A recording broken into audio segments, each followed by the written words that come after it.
Prince Harry accuses the government and the press of hitting rock bottom. Good morning. It's 6 o'clock on Wednesday, the 7th of June. This is Breakfast on GB News with Eamonn, Holmes and Isabel Webster. Thank you for your company. Welcome on board and leading the news this morning on this Wednesday. The Duke of Sussex will return to the High Court today after blaming the tabloid press for inciting hatred. Prince Harry says he suffered paranoia due to alleged press intrusion, losing friendships, which impacted his teenage years. Over 40,000 people are being evacuated in Ukraine after a dam collapse. President Zelensky has said 80 towns and villages may be affected. The Prime Minister says it would mark a new low in the conflict if Russia is found to be responsible. Meanwhile, Rishi Sunak has arrived in Washington, D.C. as he prepares to meet with US President Joe Biden. The PM will push for more regulation on artificial intelligence and for greater business links with the United States. And a new weight loss drug aimed at tackling growing obesity has been announced. It's described as a game changer, and it's hoped it will cut NHS waiting times and ease the country's health crisis. And hopes are high for a mini heatwave this week. After very similar weather patterns during the last few weeks, the weather is finally changing later this week. Higher humidity, higher temperatures for many, but also the risk of thunderstorms by the weekend. Find out more in the full forecast with me.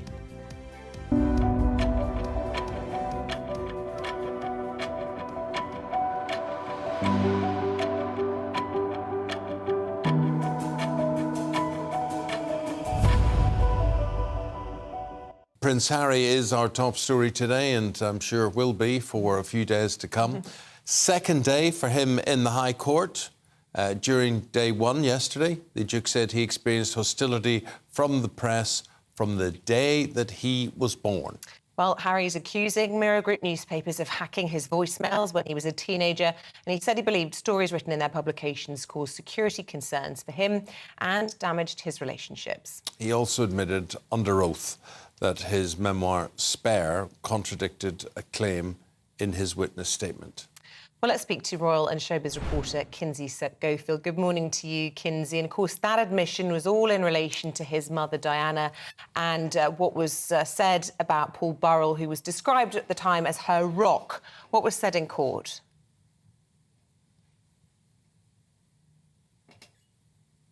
I'm sure it was very interesting what was said in court. Well, you know what we can do, perhaps, is play a clip from Paul Burrell, who appeared on Dan Wootton last night, responding to those comments by Prince Harry in Paul court. Burrell was, in case you don't remember, he was the butler to Diana, and he will say things like that he knew the boys. He was almost like a second or third or fourth father to them. Well, Prince Harry said that he was two-faced and that had got into the papers through illegal means. And essentially, Paul Burrell came out saying last night that what was being said in court was defamatory. Let's take a listen. He complained in Spare that he was put on Camilla's PR altar and sacrificed. Well, Harry, you're doing the same to me. What you're doing to me is unforgivable. You know the truth. You know what I feel and think. I am not a two-faced. I'm not that person. Don't say these things in public. I've tried 20 years to get away from what happened to me a long time ago. So, Kinsey, cracks appearing in Prince Harry's case then?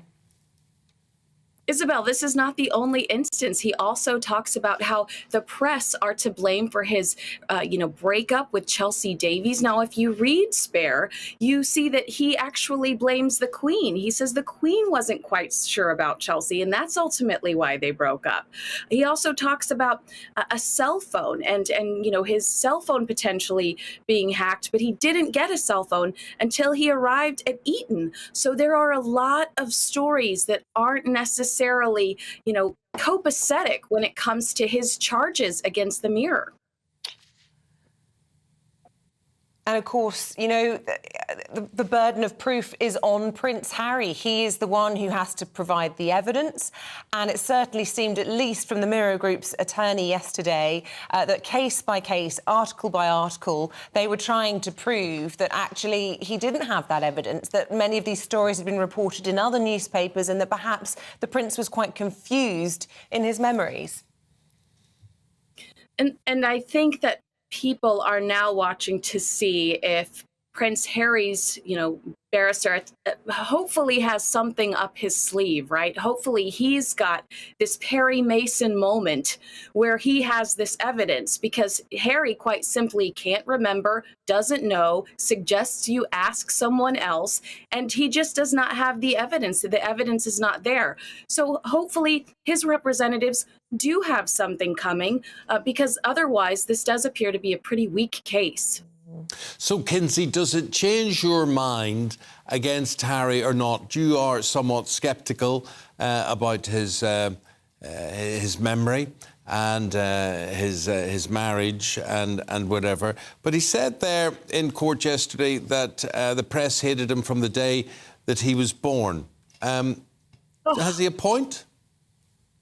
Eamonn, and Isabel, we loved Prince Harry. Do you not remember? Yes. He was the handsome, he was the Yes. rebel prince, he was the hunky prince, he was the dream, he was the available prince for a while when we lost Prince William. We loved Prince Harry. We loved his cheekiness. Remember that video of him sticking his tongue out at photographers with Princess Diana giggling in the background? We absolutely adored Prince Harry from the time he was born. So what a bizarre statement to make. Yeah, and I suppose the other bits that raised eyebrows yesterday, one was making a political comment, which, of course, he's not a working member of the royal family, but it's still quite shocking to hear that he thought that the British government was at rock bottom. And also a few comments to make about Piers Morgan, saying that he made him feel sick to his stomach when he thought about him possibly listening in on his mother. Well, what I would say about Harry's opinion or endorsements are that he suggested that the Americans watching his Time magazine special vote for Joe Biden, and now we've got a president in the White House that can barely tie his own shoes. So when it comes to Harry's endorsement, I really don't think I want it, and I'm not listening. But it is... You cannot help but think it's been a horrible experience for him. I would never want to feel this violated. But I also sympathize with Chelsea. Recently had a baby. Did he have her permission to bring all of this stuff up? Because is she being hounded and haunted yet again by him rehashing her youth and opening up these old wounds? They've maintained a friendship over the years, haven't they? She was at their wedding. I hope that she... Well, so was George Clooney, Isabel. So was George Clooney, and he'd never met them before. True story. Well, Very there good you go. point. Very good point. That was a good point. And a good point Piers Morgan made yesterday, Kinsey. I don't know if you've seen the clip or not, when he was doorstepped about all of this. And he said he hadn't seen Prince Harry's testimony or heard it, but he looks forward to reading about it, Prince Harry's war against the press, protecting his privacy, in his next book, which I thought was very clever. Very good. Thank you, Kinsey. Lovely to see you. See more of you soon. Thank you very much indeed. 8 minutes past 6. And just a reminder, we will continue with our full coverage of Prince Harry's time in the High Court. That's right here, live on GB News all week. Now, Rishi Sunak says yesterday's attack on a dam in southern Ukraine would be a new low if it was to turn out to be the work of Russians. Yeah, the collapse of the dam has triggered floods and threatened drinking water supplies, with over 40,000 residents being evacuated. Let's get more on this now from Mircea Barbu, who can tell us the effects of all of this. Mircea, it beggars belief, so much of this, such devastation. And we're not even close to knowing how many fatalities there would have been as a result of this. Good morning. Indeed, we do not know the number of civilians affected by this flood. But what we do know so far is that both on the Russian control side of Ukraine, also on the Ukrainian army control side, hundreds of people have been affected, and dozens, at least 100 people throughout the night were coming from the Russian control side to the Ukrainian side. we've been also getting reports of people not being allowed to leave the Russian control side and cross the river onto the Ukrainian side unless they have Russian citizenship, Russian passport. And that's obviously an unconfirmed information, but there are several reports from human rights NGOs in the area reporting this, saying that people are not being allowed to evacuate from one side to another. So just explain that to me then. Is that the suggestion then that perhaps some Ukrainians are being sent into Russia, which is what's similar to happened around Mariupol? And of course, the International Criminal Court particularly upset about that in relation to war crimes and the disappearance of children. Is that what you're saying? Exactly. At the moment, Russians are trying to evict the Ukrainian citizens, Ukrainian nationals, to Russia to actually control what. Oh dear, we're having some problems with the line there, but truly shocking to hear that. And we know that there's been this ongoing problem of trying to reunite families in Ukraine when the Russians effectively stole huge numbers of them, and just a handful have been returned. And if that is happening again, that is truly tragic. Well, whoever's behind the dam, and you know, that is a war crime as such. But you know, 2 weeks ago we were celebrating the anniversary of the dam buster raid in the Rhine in Germany during the Second World War. Is this a legitimate tool of war? No matter who has used it, no matter if it's the Ukrainians that have blown this up or the Russians have blown it up. One thing's for sure, this isn't a crack just made bigger in a dam. You do not get a hole like that. I'm told we can now try and re-establish our interview with Mircea Barbu there. Mircea, aside from the enormous humanitarian crisis and the fact that this is most likely a war crime, this is an environmental disaster as well. There were serious concerns yesterday about the possibility of the cooling ponds for a nuclear power plant being affected. We're told that isn't a problem yet, but the flooding is ongoing. Lots of animals and wildlife and rivers being affected. That's correct. I'm being told that a zoo on the Russian control side of this river has been severely affected. Hundreds, thousands of animals are affected as well. In fact, President Zelensky called this the biggest eco damage to Ukraine. Much of that in the coming days, much of the areas affected. The dam is supposed to drain in about 4 days, and that's when Ukrainian authorities say they will be able to assess the actual damage to both environmental, civilian lives and infrastructure. Mircea, we've got a bad signal with you. We'll break off there, but thank you very much indeed for your overview. Really appreciate that. Mircea saying there that so in 4 days' time, this whole reservoir, tsunami, will drain.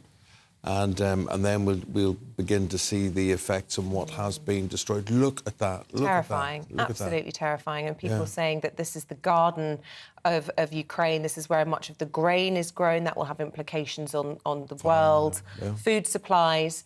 And again, it is civilians that are going to be affected by this. And that's the tragedy, of course, you know, in any war, that, you know, innocent people should not be caught up in it, and our thoughts go out to them. And innocent animals as well. So we were saying a zoo. A zoo yesterday, I think it was in the region of 200 to 300 animals drowning, and there's been footage, I mean, constant footage on Reuters and other news agencies of pets, dogs, cats in distress, people trying to rescue them. And of course, you know, you've got to put human life first, but people love their animals. So a horrific picture, frankly. Awful. Right, 13 minutes or 14 minutes past 6 o'clock. The Prime Minister is in Washington today to seek a military-style economic alliance with America to counter the rise of China. Also the risk of artificial intelligence. Yeah, he'll also be speaking to congressional and business leaders about more support for Ukraine. Professor Scott Lucas, friend of the programme from the University of Birmingham, on all of this. Good to see you, Scott. Great to be here with you, folks. Thank you for getting up so early. So, Rishi Sunak, he's got the begging bowl out on this one, but what's he trying to explain to America of how Britain will be of use in this whole area? Well, I'm not sure Downing Street would want you to say begging bowl, Eamonn, but one of the two purposes of this visit is damage limitation. and we need a little bit of honesty here, at least seeing it from the American point of view. There will be no US-UK trade deal. That mythical notion of Boris Johnson that he kept whipping up as he said Brexit will get done. There will be no negotiations at all until 2025 at the earliest, and even those are questionable at this point. UK foreign direct investment declined in the number of projects last year by 6%. Why is that? In part, it's because European investment into the UK has been more difficult because of Brexit. So what Rishi Sunak's trying to do is he's going to try to play up the idea that you can make deals with individual American companies and businesses, and that will fill the gap. And so he'll make a speech to American businessmen. He'll proclaim that there are going to be billions of dollars investments. It's PR. Now, whether it's PR that does lead to U.S. companies filling the gap that we have right now in terms of foreign direct investment, we'll see. I mean, I'm the second side. I don't know about you, Professor. Sorry to interrupt you, but I mean, this is a Prime Minister that has done more for that relationship than any other recent Prime Minister. He and President Biden having met almost every month, I think, this year. I think the Biden administration has been hugely reassured by not only the Windsor framework, but we know that obviously Sunak went... What, in Belfast? He didn't stand beside him in Belfast. It was a lot better than things were under Boris Johnson, let's put it that way. And you know, this is a Prime Minister that went to university at Stanford, didn't he? He's still got a house in Santa Monica. He's comfortable in that kind of tech zone, the Silicon Valley Brigade. He feels like he's one of them, doesn't he? No, he feels like he's going along and saying, please, Joe, please, Sleepy Joe, like me, love me, do something. Where Sleepy Joe's more interested in Ireland. If Sleepy Joe's putting any investment in Europe, he's going to put it in Ireland, not in the UK. I suggest the Professor Scott Lucas. What do you think? You're both right. Let's be diplomatic here. And that is that Isabel's right that when we talk about damage limitation, Rishi Sunak had already limited some of the damage by agreeing to that Windsor framework with the European Union over the objections of the hard Brexiteers and the DUP in Northern Ireland, because the threat to get rid of the Northern Ireland Protocol had really unsettled the Americans. Irish security was a priority for them. So Sunak he's been the adult in the room after his predecessors, who I'll leave unnamed at this point. But on the other hand, Eamonn, you're right in the broader context, which is that the Americans are not only looking at Ireland, they're looking at Ireland as one of 27 countries in the EU, which now has a far larger economic bloc than the UK does on its own. So the UK still has economic power. You know, we're still the fifth, sixth largest economy of the world, but it doesn't have that collective weight anymore. And so Rishi Sunak's not going to deliver the golden Brexit with the mythical trade deal. What you try to do, you try to rebuild step by step. It will take time. It will take time to rebuild that trusted relationship. But that brings to the positive side is that Rishi Sunak can play on the idea of the military and diplomatic cooperation over the Ukraine conflict. OK. Professor Scott Lucas, always good to get your thoughts. We could talk for so much longer, but we've got to leave it there. Thank you so much. Thank you. 80 minutes past 6 o'clock. Let's bring you up to date with the rest of today's news stories. And the Prime Minister has described a new weight loss drug scheme as a game changer. The £40 million pilot, which can help patients lose 15% of body weight, is intended to tackle obesity and cut NHS waiting list times. Very shortly, we're going to be talking to the Health Secretary, Steve Barclay, about this trial. He'll join us just before 7 o'clock. Nearly a third of primary schools in England don't have a male teacher. That's according to a new study, and is a record low. The Warwick Business School report said that boys from poorer backgrounds would benefit from having a male teacher in school, but they are less likely to have one. The National Lottery has named Birmingham as the luckiest place to live in the UK. It tops a list of millionaire winners with 205 since 1994. In the last 3 years alone, 35 millionaires have won in the Birmingham area.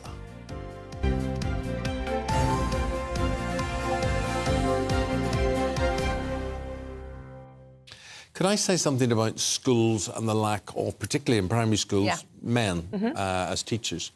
In my autobiography, I devote quite a few pages to the influence of a male teacher who had me in primary 5, 6 and 7, so for 3 years.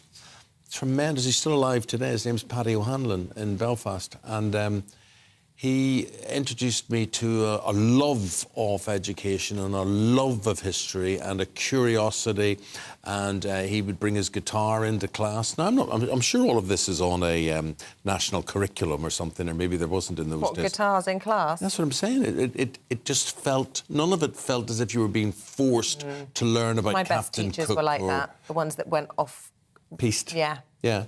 And they created that atmosphere for learning that you wanted to learn, and a huge debt, and different from my own father. My own father was always there in different ways, but my own father wasn't an academic in any way, or wasn't aware. My father would teach us morality and would teach us to do the right thing. The teacher, though, would just put you in touch with the things you should do, whether they were right or wrong. But tremendous influence having a man about. I mean, although having said that, all my biggest influencers in life, my mother, my school teachers, previous agents, various people, strong women in your life are very important. What? Who said you were strong? Who said? Oh. Who said that? Am I not an influence? You're a magnificent influence. You distract me every day. But in all seriousness, I mean, I suppose you had that father figure at home, so it wasn't, a deal breaker for you whether you had a good. But had a different type of influence with the teacher. Yeah, but you benefited from it. But I do wonder if they have a point really here. These kids that don't have either a father at home or a positive role model, if they then don't encounter adult males, really. So here's the question. Secondary school, what are the impacts of that? Why, as a man, do you not want to be a teacher? What is it that predicates against men becoming teachers? Like, for instance, I think I'd be a very good teacher. Yeah? Would you not like to come into my class? You've taught me many a thing, may I say. Webster at the back. You'd be a nightmare. I'd give you lines. Can you give lines nowadays? Probably can't do that. No, probably not. But I must say, my kids' primary school, lots of male teachers, PE teachers, and in reception. Poppy's in reception. There's one female and there's one male teacher. But I think London's probably a bit different from sort of rural areas. But yeah, if you are a male teacher in primary school, tell us, whether you feel a bit out on your own. And if you are interested in this debate, let us know. 7:20, we'll be talking about it. Why is it important for youngsters under 11 to have positive male role models, particularly in the classroom? I loved geography. There's certain things, I couldn't care less about mathematics or anything. Yeah, no, me neither. I'd love geography, I'd love history. I loved languages. And I would like to be the part-time PE teacher. I'd like to, be there. We used to have, if we didn't have the right socks on, we were given detention. Oh, quite right. Yeah, or the hair scrunchie wasn't matching the blazer. And we had a PE teacher who wasn't American, but he spoke in an American accent. Boy, where's your college socks? That's what he used to say. He didn't say socks, he said sacks. Do you know we had to wear PE knickers? That wouldn't be allowed today. We wore our Airtexes in a pair of knickers. No, but I thought that would be like standard issue. Well, no, when I got older, we ended up in cycling shorts. But when we were sort of 13, 14, we were running around in PE knickers. I can't imagine anything worse. But do you think nowadays they would be... Gosh, they'd be in full trousers these days, the girls, probably. Yeah. That's a whole other debate. There's nothing as bad, boy or girl, as on a cold day. And those blue veins you get through your legs and your thighs? Some people would suffer quite badly from them in the cold. But remember the warm when you came in from being out at PE in the rain? Oh, it was wonderful. You'd have your orange squash and your whatever snack. You'd get warm after being freezing, running around outside. It's nothing like it. I've seen you in your PE knickers, haven't I? I've totally seen that. You see me on the wall in my old school, yeah. Well, I was very sporty, I must add. Yeah. I was very sporty. Fine Not so much thighs. anymore, stop it. No, but you had. Yeah. You were very good and you won lots of medals. Strong thighs. Anyway, stay with us. We'll be discussing whether former Vice President Mike Pence has a chance at the White House. He's throwing his hat into the ring against his former boss, President Trump. We'll talk about that in a minute.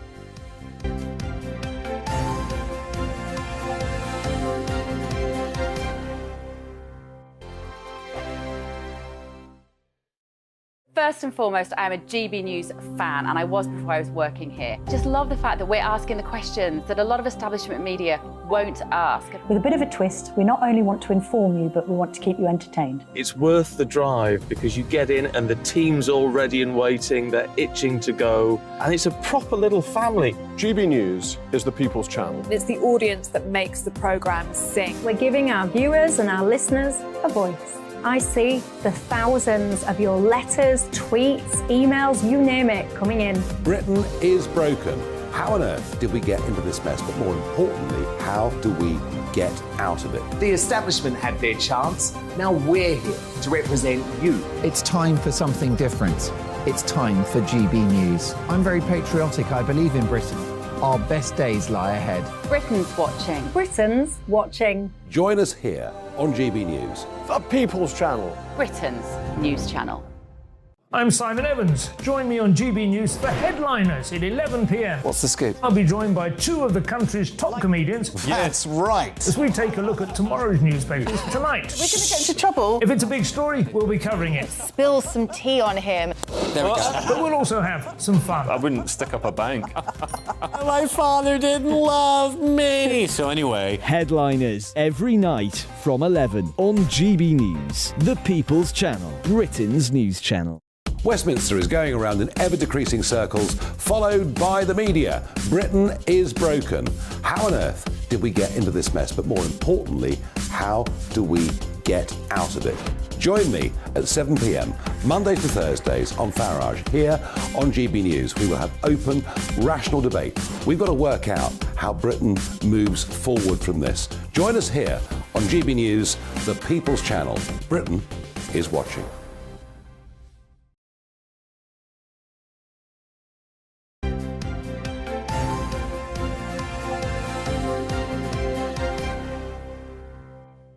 Welcome back. 6:26 still to come. On to Are we back on air again without being queued? Goodness me.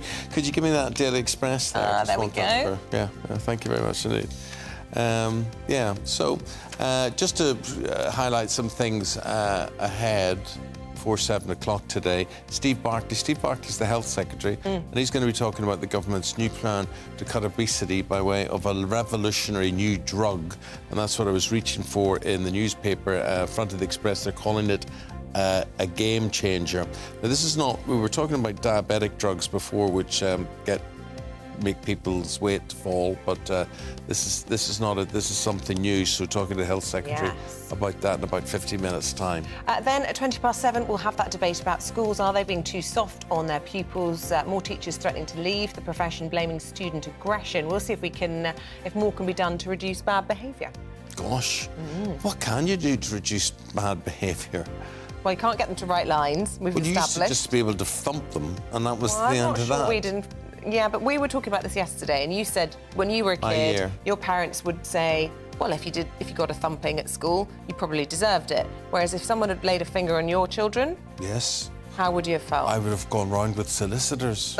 Exactly. Yes. The world's changed, you know. The world has changed. But unfortunately, it means discipline's gone out the window in some cases. I went to grammar school 1971, and I think that was the last year there was sort of corporal punishment, and which meant they could hit you with straps and sticks and various things like that. Awful. I know, but then there's lots of people will be watching this morning and they will say, didn't do me any harm. Exactly, you weren't in therapy for years after that, were you? So. Did I ever tell you my story about the bus blowing up?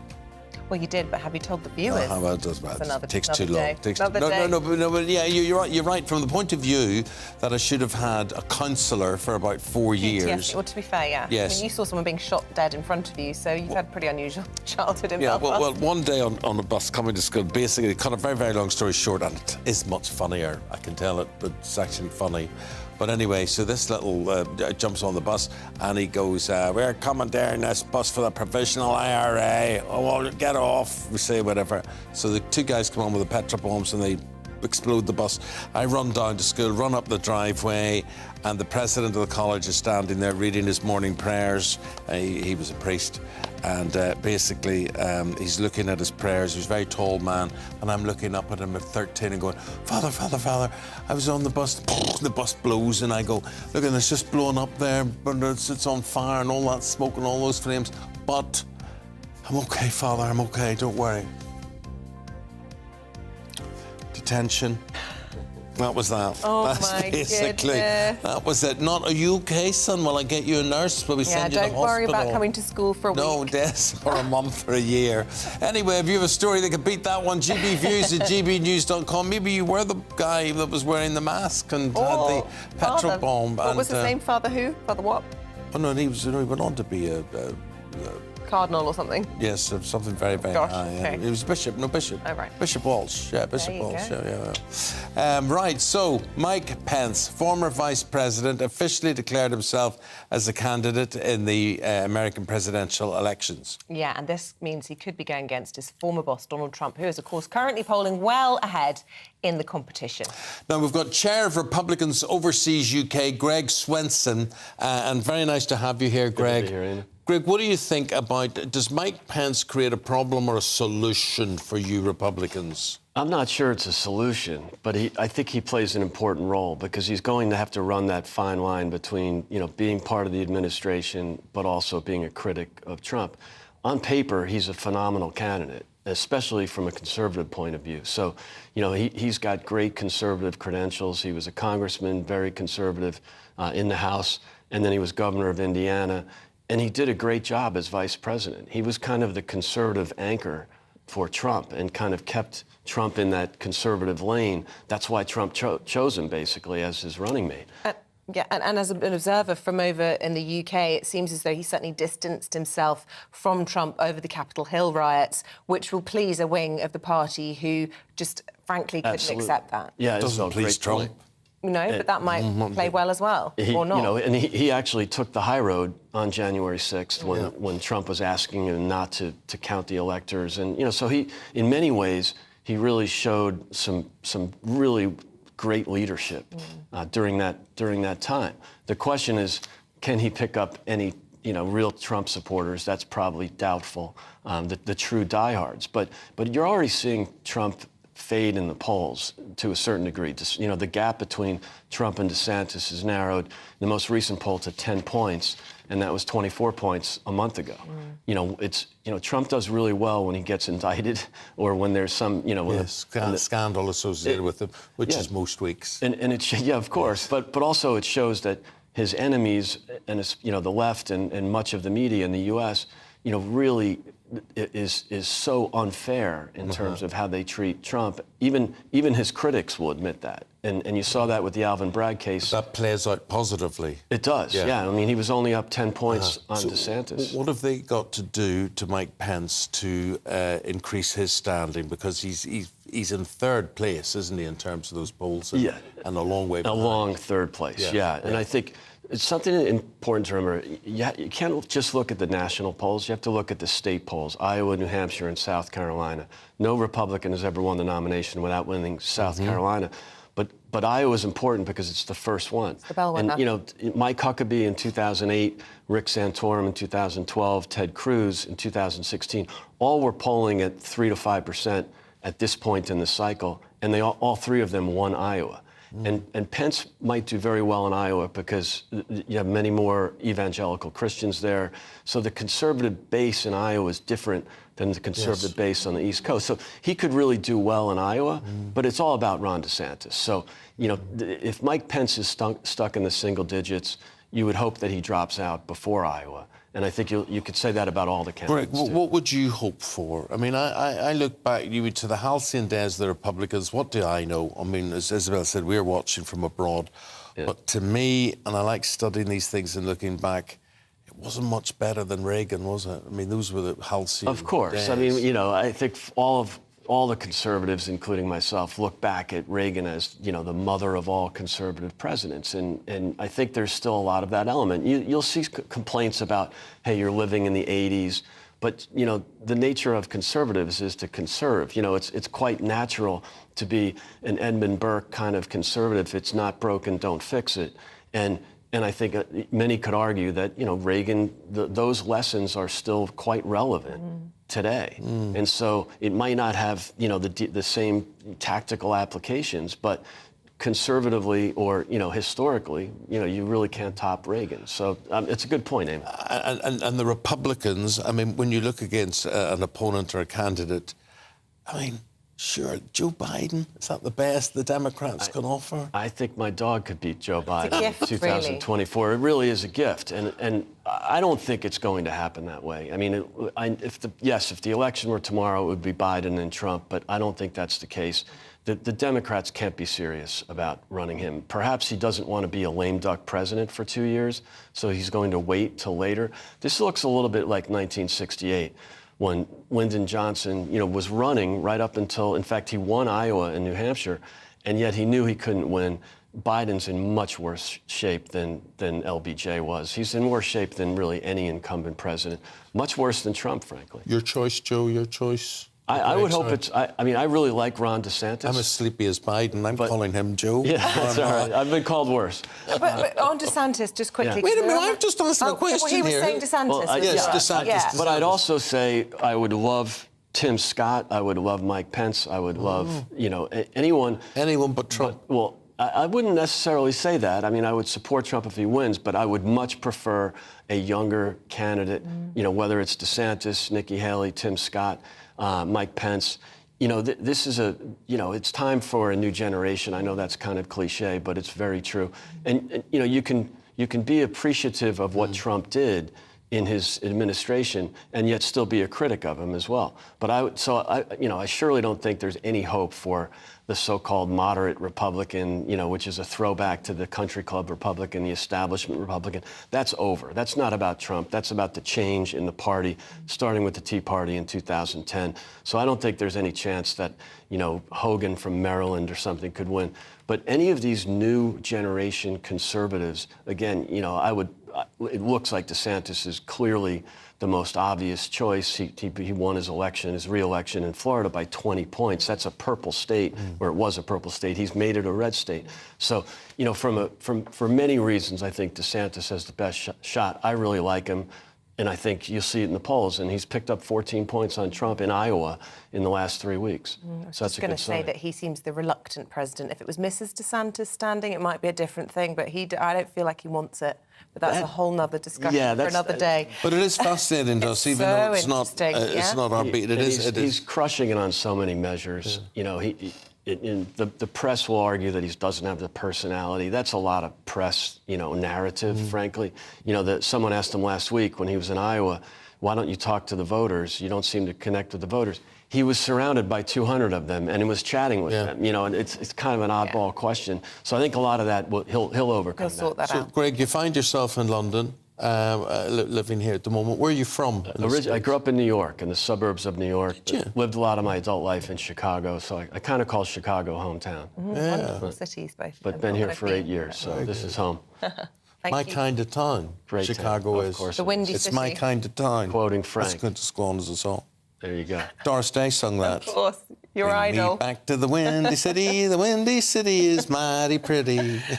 We tend to sing our way through the news. That's 5 or 6 times the show. Lovely seeing you, Greg. Great to be here. Come back and see us as the race progresses. Thank you. Great to see Thank you very much indeed. Right, stay with us. We'll be back with more songs, and we'll also be discussing why the Rwanda flights could start taking off by September. David Mellor, Emma Burnell with the papers next.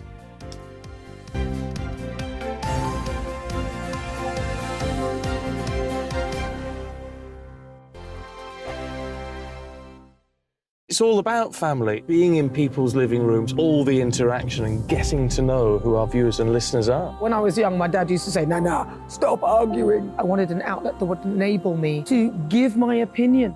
People are going through a really hard time right now, and I know that you don't feel like you're being listened to by the establishment. I came to GB News because it's the People's Channel, and I want the audience to have their say on the events of the day. We're dynamic. We do something different. Democracy shows that the wisdom of the nation is in its people. I get to travel to find out what the story is from a personal perspective. The British people aren't fools. We know when we're not being told the full story. We've got to work out how Britain moves forward from this. It's the best country in the world. The establishment had their chance. Now we're here to represent your views. Britain's watching. Britain's watching. Britain's watching. We're proud to be GB News. The People's Channel. Britain's news channel. Join me, Patrick Christie's, Monday to Friday, 3 till 6. We tackle the day's news agenda like you've never seen before. It's high tempo, high octane, the most controversial topics, and the best guests. You will not be able to take your eyes and ears off it. I'm not afraid to ask the questions that you really want answered. 3 till 6 p.m, Monday to Friday on GB News, the People's Channel, Britain's news channel. Join us every night on GB News at 11 p.m. for Headliners, which is 3 top comedians going through the next day's news stories, which is exactly what you need, because when the establishment has gone crazy, you need some craziness to make sense of it. So join us 11 p.m. every night on GB News, the People's Channel, Britain's news channel. Join me, Camilla Tominey, on Sunday mornings from 9:30, taking the politicians to task and breaking out of SW1 to see how their decisions are affecting you across the UK. Bursting the Westminster bubble every Sunday morning, only on GB News, the People's Channel. Britain's watching.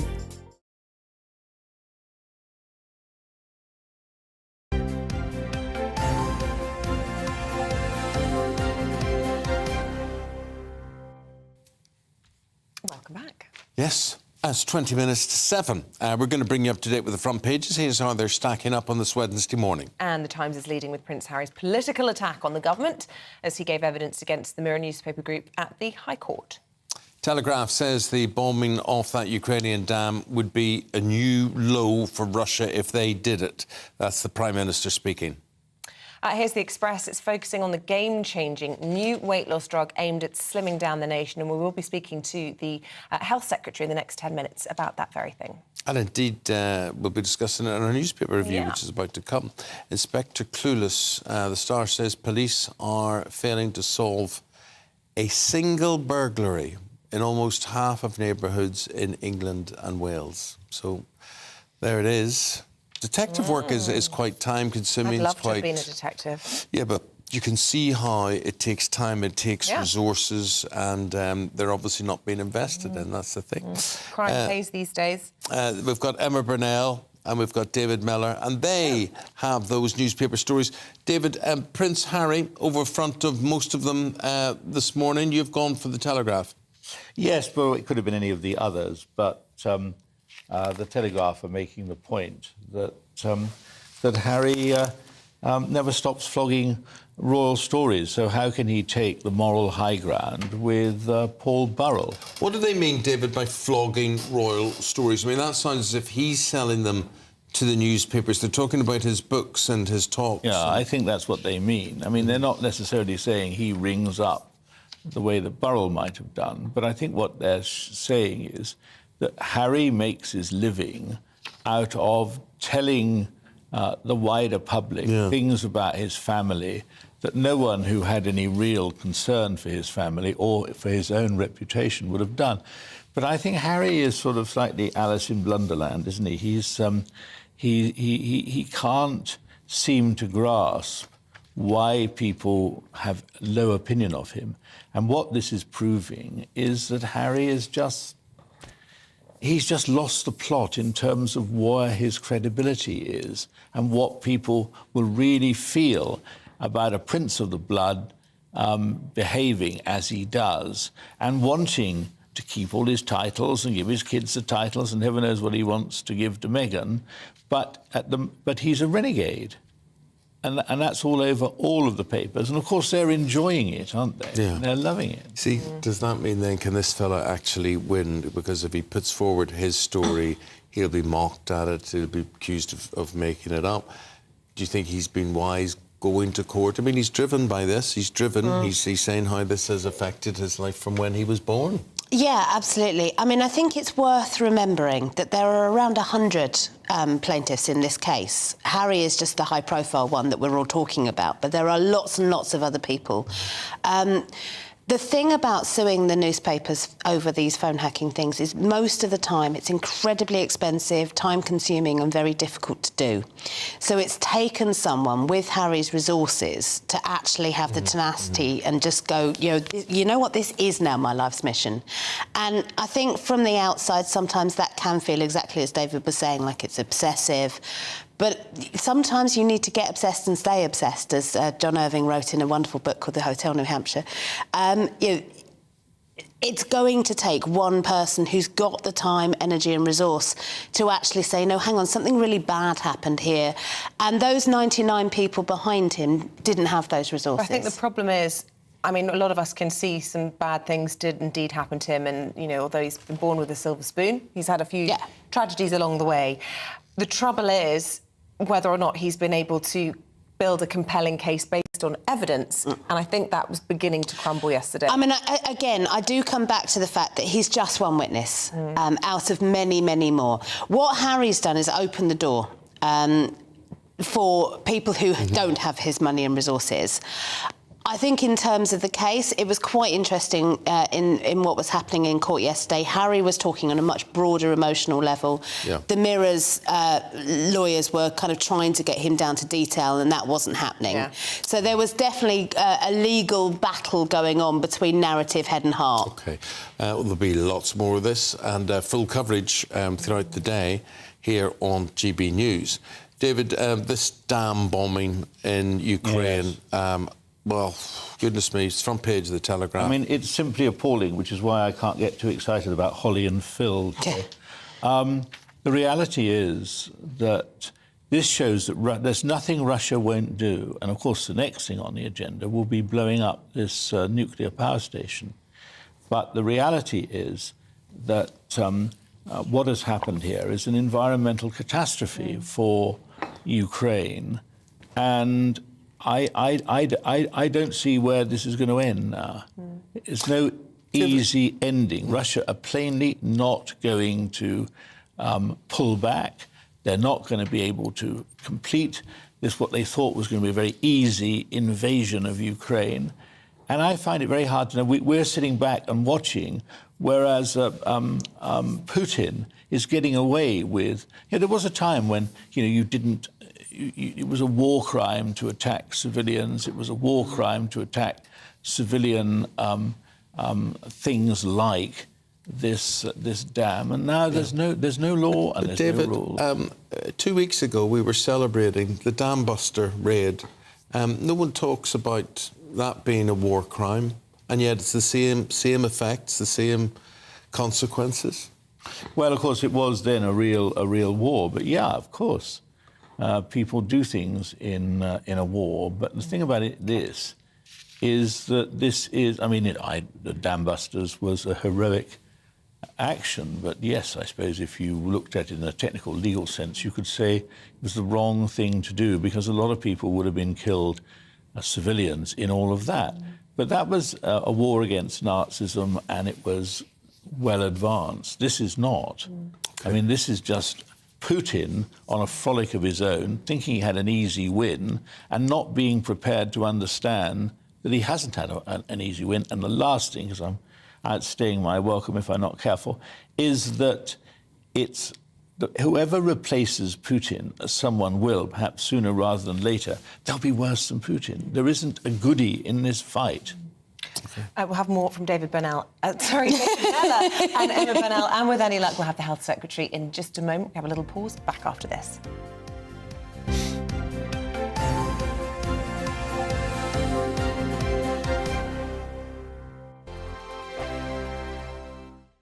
I joined GB News because I was sick and tired of not hearing my views being represented, not just mine, but so many people that I knew and spoke to. I just couldn't get my voice out there. I couldn't say anything. I couldn't do anything. Whatever the narrative was, I kind of had to follow it. GB News is there to provide a voice for those who have been ignored by the establishment media. We think different things, we've got a different style. GB News is here to be optimistic and positive about the future. It's real kind of dynamic and flowing, with the audience very much at the heart of it, like a big family.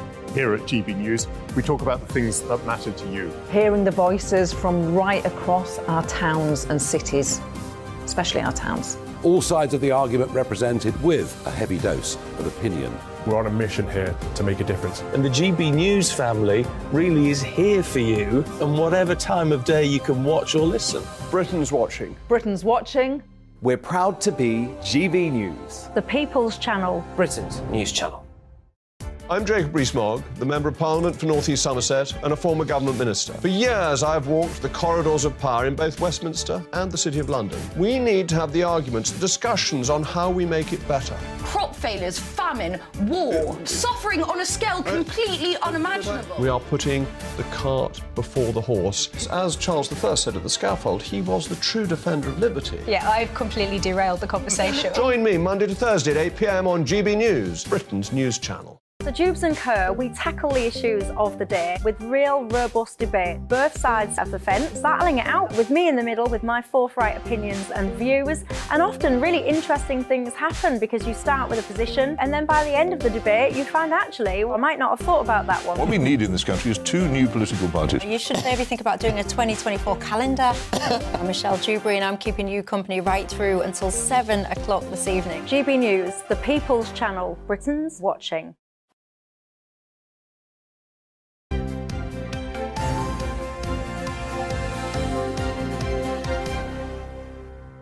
Well, look, one of the things we're going to do when we talk to the Health Secretary very shortly is talking about the new slimming drugs, making front page of the Express here, and the Prime Minister says is a game changer. I don't know what it's called. It's got a very strange It's Wegovny. It's not one of the ones. Wegovy. It's not one of the ones we spoke about. Not Michael Govey. Not Michael Govey. I mean, I think it's one of the ones that the celebrities were taking. Look, I had weight loss surgery almost exactly 10 years ago now, and it changed my life. So I am in favour of this kind of intervention.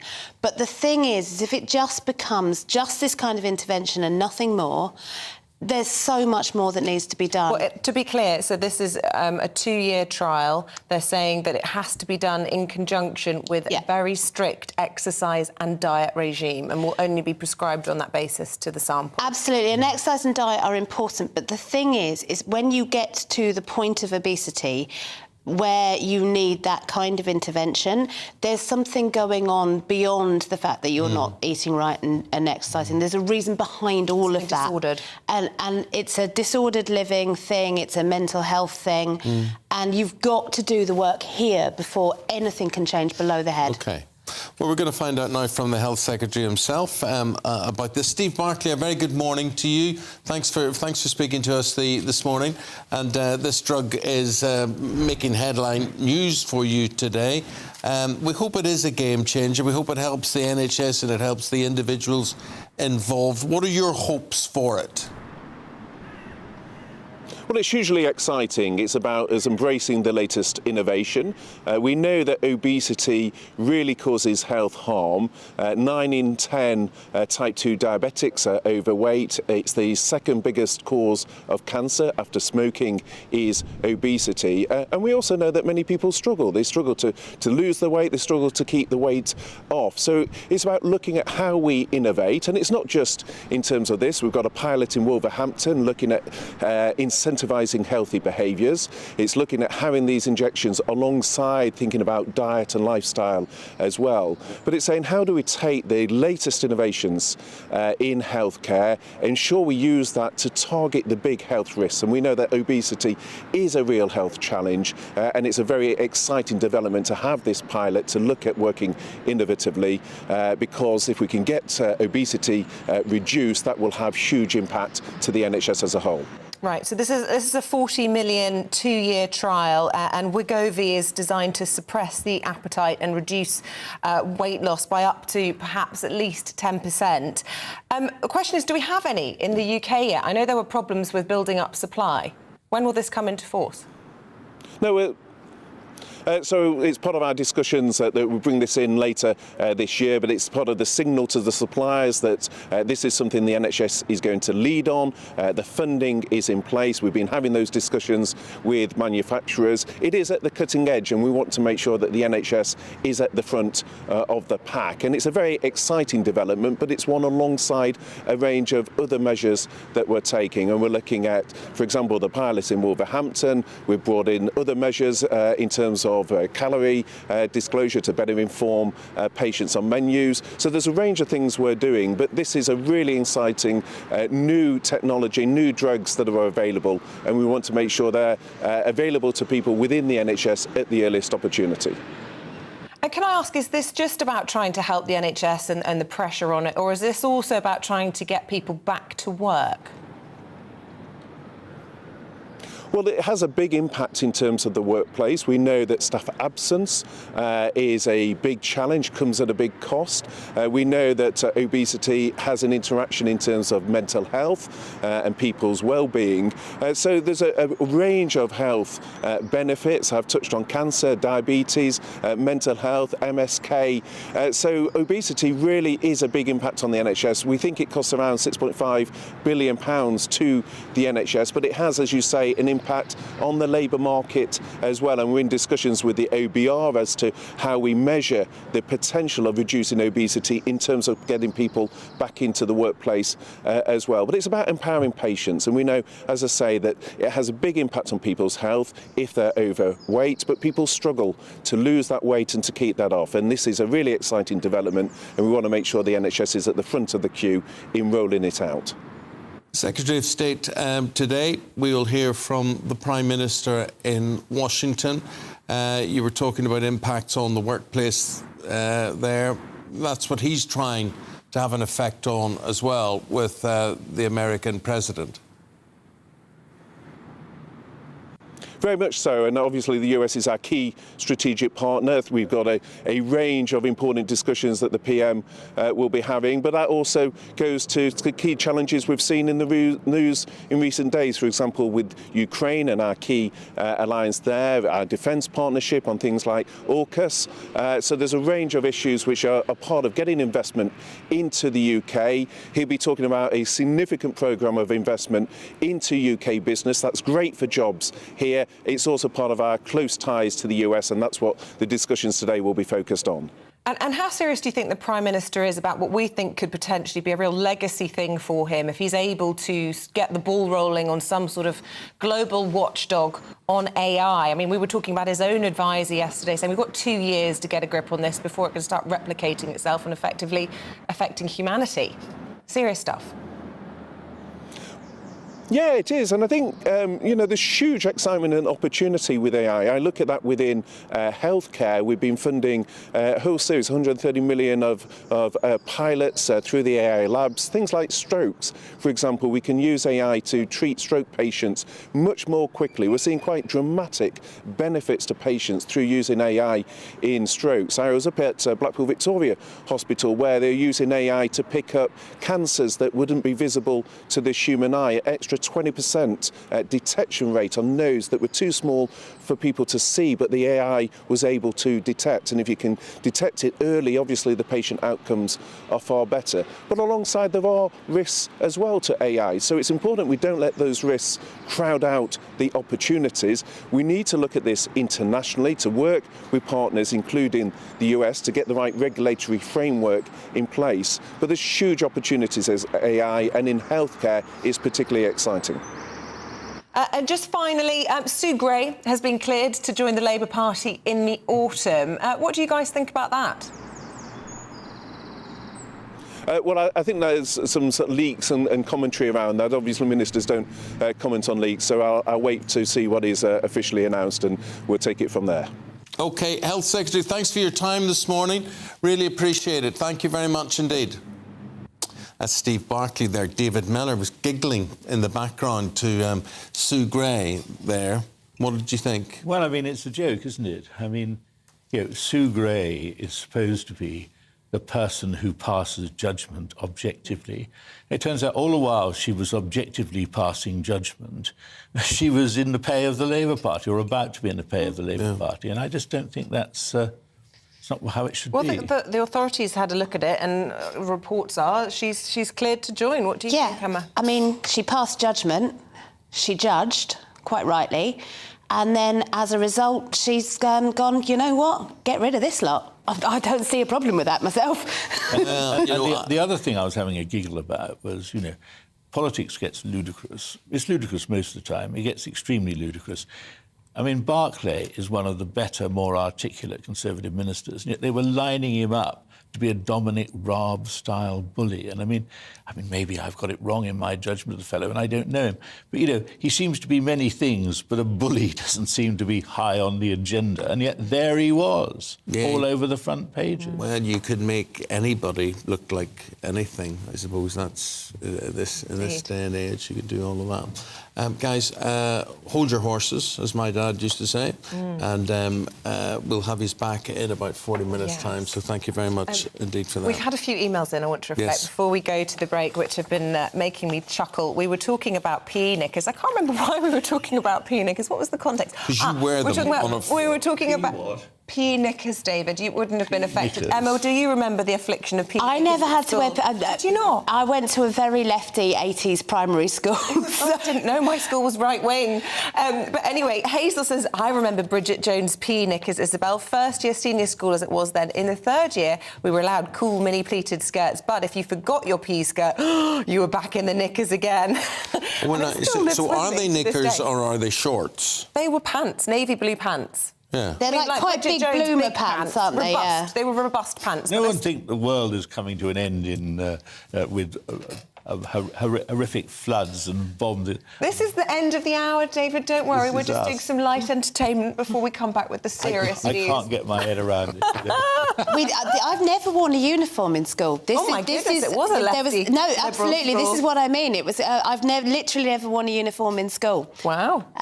We fought tooth and nail to stop them trying to impose one. Have you worn a uniform outside school? I mean, I've had the kind of jobs where you'd wear a uniform. Yeah. Oh, see, when I was I'm a a great waitress believer in uniforms. What were your jobs? You had a uniform. I had a waitress job, so I had to wear white top and black skirt, and then I did some sous chefing, so it was very... Wow. Yeah, I never had to wear a uniform in my most challenging job, which was telesales and then door-to-door sales, which... But I bet you did have an informal uniform, which was blazer or smart clothes. Anyway, we're going to get on to the serious stuff you're pleased to know now, David. We say goodbye to David. I know, we love it. That's why we have you here. And I'll be back in my normal, awful personal presence. We love it. Bombastic appraisal of the world's news agenda from David Miller and more from Emma Burnell as well. And Prince Harry will be on that news agenda as the day progresses. He's accused the government and the British press of hitting rock bottom. So welcome to the programme. It's just after 7 o'clock on Wednesday, the 7th of June. This is Breakfast on GB News with Eamonn and Isabel. Thanks for your company. Leading the news this morning, the Duke of Sussex will return to the High Court after blaming the tabloid press for inciting hatred, in his words. Prince Harry says he suffered paranoia due to alleged press intrusion, losing friendships which impacted his teenage years. Over 40,000 people are being evacuated in Ukraine after a major dam collapse. President Zelensky has said 80 towns and villages may be affected, and the Prime Minister has said it would mark a new low in the conflict if Russia's found to have been responsible. Meanwhile, Rishi Sunak has arrived in Washington, D.C. as he prepares to meet with Joe Biden. The Prime Minister will push for more regulation on artificial intelligence and greater business links with the United States. And a new weight loss drug aimed at tackling growing obesity has been announced by the government. Earlier, the Health Secretary, Steve Barclay, told us it was an exciting development. It's a very exciting development, but it's one alongside a range of other measures that we're taking. This is a really exciting new technology, new drugs that are available, and we want to make sure they're available to people within the NHS at the earliest opportunity. And there's going to be a mini heat wave this week. Promised. Well, we are being spoilt. Very nice sunny weather for most of the country, and it's going up, up, up. After very similar weather patterns during the last few weeks, the weather is finally changing later this week. Higher humidity, higher temperatures for many, but also the risk of thunderstorms by the weekend. Find out more in the full forecast with me.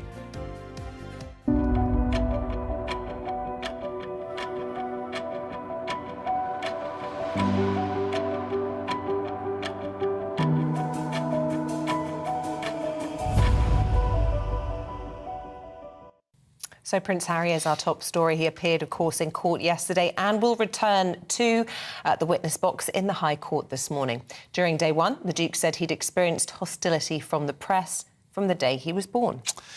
Well, he has accused the Mirror Group newspapers of hacking his voicemails when he was a teenager. He said he believed stories written in their publications caused security concerns for him and damaged his personal relationships. And he also admitted under oath that his memoir, Spare, contradicted a claim in his own witness statement. OK, did he walk himself into trouble? Let's find out now from showbiz reporter Stephanie Tetchy. Good morning, Eamonn and this Isabel. one. Good morning. How do you think he has emerged after round one? Not so good, Eamonn. Clearly, there's no love lost between Prince Harry and the press. But I think he's forgotten that he's actually in a court of law and he needs to provide evidence with the statements he's saying. We're talking about a big media group such as The Mirror. Any story that gets published in a newspaper is thoroughly checked. They would have gone through editorial processes. They would have had their sources. So when you're going up against a big media outlet such as The Mirror, they will have their lawyers and they will have their evidence, something which Prince Harry is clearly lacking. But what I take from this court case, I don't think it's about winning for Prince Harry, actually. I think this is just an ongoing saga to his Netflix documentary and to Spare. It's just him trying to get his vendetta against the tabloids. He's trying to make an example of the tabloids by making them the news, like they've done with him for so many years, if not decades. You know, there were raised eyebrows there yesterday because not only was he attacking the tabloids, but he criticised the government, which is something the royals, it's a massive taboo. Now, OK, he's not a working royal, he's still the son of the king, and he said the British government were at rock bottom. Well, Isabel, I think this is just a reflection of how Prince Harry feels about this country and all the establishments that are there, but clearly But he's his dad will not be pleased. Yeah, that's what I was just about to say. Clearly he's not about mending stuff with his dad because his dad is closely associated with the government. So it's him getting his kind of 2p worth in and making those cheap shots when he can. But it's quite sad to see because he talks about wanting privacy and he wants the tabloids to stop being evasive in his life. But by doing this, you're just giving us a field day and creating more opportunities for us to dig and make a mockery of you and your family. And game, set and match to Piers Morgan yesterday when asked about had he seen Harry's testimony, and he says he looks forward to reading about Harry's obsession with privacy in his new book. You know, and I thought it was an interesting thing, and it is this dilemma, and it is this dichotomy, and it is this idea that you're saying that actually he can go to court and everybody seems to win. The newspapers will win through publicity. The lawyers. The lawyers wins. Harry wins because he's setting up what his role in life is, what his journey is. What will Netflix documentary be about, his new book be about, the war against the press. And in this day and age, there's going to be a lot of people agreeing with him about the toxicity of media. Yeah, he can't, you know, we cannot deny that the media can be toxic. But the thing what Harry fails to understand, the royal and the medias have a very special relationship. There hasn't been one royal family member who can't say they haven't had their day with the media and they've had negative coverage out there. But the main thing about what the royals do very well is they don't complain and they don't explain. And it seems like Harry's always missed that. You know, his father, King Charles, he's been, you know, on the covers for many scandals. It hasn't stopped King Charles, you know, courting the media when he's ready to, and I think that's where Harry misses it all the time.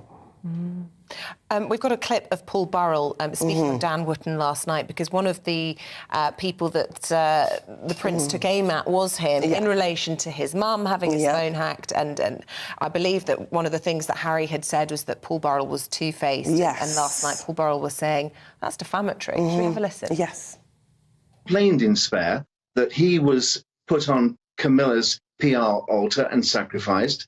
Well, Harry, you're doing the same to me. What you're doing to me is unforgivable. You know the truth. You know what I feel and think.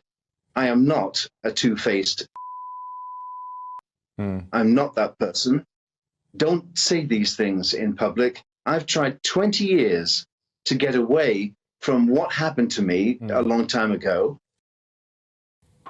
Oh, and then you can, these arguments just go on and on and round and round, and it's one person's opinion against another person's opinion. But it is what Harry feels, and it's despite what Paul Burrell would like to paint himself as, you've got Harry stepping out and saying, this guy's not what he seems. Yeah, and he clearly has a personal vendetta against Paul Burrell. You know, like, this is now Harry's moment to name and shame people. You know, like you talked about Piers Morgan putting the James Hewitt scandal out there, being the person house, and he was kind of pushing that out there. And when it comes to Paul Burrell, it's always been quite controversial with him and the stories he has sold in the past in newspapers. And, you know, from what I've heard in court, that was actually when Harry and William started to fall out, their views on Paul Burrell and how that situation was handled. I just think the whole thing's so sad, isn't it? That at the end of the day, he's damaged, he's estranged from his family, he's paranoid. The whole thing is, you know, sort of a bit of a plague on both What we're seeing is a royal. What we're seeing is a royal who's traumatised, and I think it comes down to Harry wanting to avenge his mother's death. As sad it is as it is, he's clearly not over it, and he wants someone to take the blame for it. Round 2 today, full Ding, coverage ding. here on GB News. Stephanie, thank you very much. Thank you, Isabel. Now, the Prime Minister is in Washington today. He's seeking a military-style economic alliance with the US to try and counter the rise of China and also the risk of AI. Now, he'll also speak to congressional and business leaders about more support for Ukraine. And joining us now to discuss it all is Deputy Political Editor Tom Harwood. Good morning to you, Tom.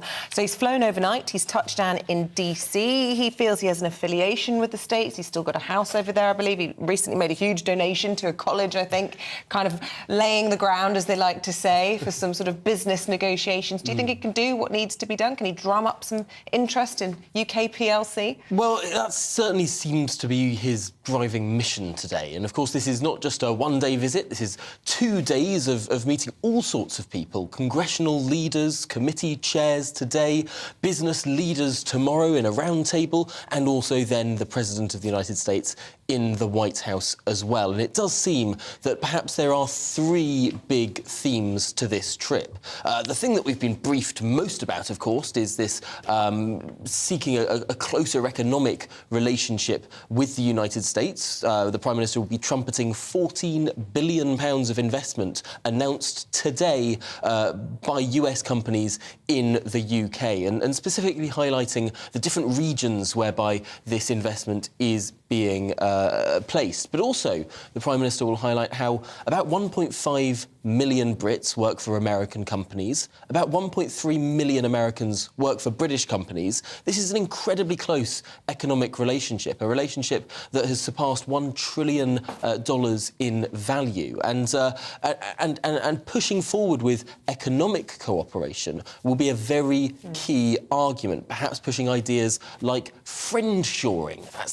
That's when, instead of onshoring jobs as economies move away from countries like China and Russia, you share with your friends and ideological allies that closer economic relationship. But also, of course, AI is going to be on the table. This is something that the Prime Minister has been speaking about. He wants the United Kingdom to be this world leader in how this stuff is regulated. We saw what the Prime Minister's own advisor was saying, perhaps there's only 2 years this world has to get some sort of regulatory structure in place before it all runs ahead of us. I smell a legacy opportunity here for Rishi Sunak. If he can be seen to be the person that can, you know, bring about an IAEA equivalent, you know, when it comes to AI, that's the sort of thing that will make the history books. If AI is as big a threat as we're all being told day after day. Exactly, and this is reportedly one of the things that the Prime Minister is asking. The equivalent of an international atomic agency, an energy agency, I should say, hosted in the UK for AI, the sort of global regulatory structure for AI, the monitoring of it, perhaps a CERN-like institution. CERN, of course, doing all sorts of particle physics based in Switzerland. The Prime Minister wants something similar for AI based in London. Whether or not the US decides to agree, that's another question. But, of course, third on the list as well, and perhaps what will be leading some of the headlines and joint statements is, of course, Ukraine, which has blown up again into the headlines just as the Prime Minister was flying over to the United States yesterday. OK, Tom, thank you very much indeed.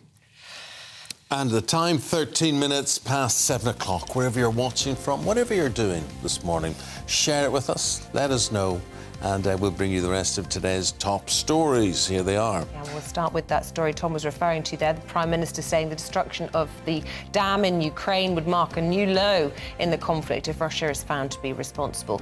Rishi Sunak said the immediate priority is the humanitarian response. Thousands of people have been evacuated since the dam in Russian-held Ukraine collapsed. The Prime Minister has described a new weight loss drug scheme as a game changer. It's a £40 million pilot. It can help patients lose 15% of body weight. It's intended to tackle obesity and cut NHS waiting lists. The Health Secretary, Steve Barclay, told us just half an hour ago on the programme that it will be available to patients as soon as possible. It's a very exciting development, but it's one alongside a range of other measures that we're taking. And we're looking at, for example, the pilot in Wolverhampton. We've brought in other measures in terms of calorie disclosure to better inform patients on menus. So there's a range of things we're doing, but this is a really exciting new technology, new drugs that are available, and we want to make sure they're available to people within the NHS at the earliest opportunity. Nearly a third of primary schools in England don't have a male teacher. It's a new record low, according to a new study from the Warwick Business School. Boys from poorer backgrounds are said to benefit more from having a male teacher in school, but are less likely to have one.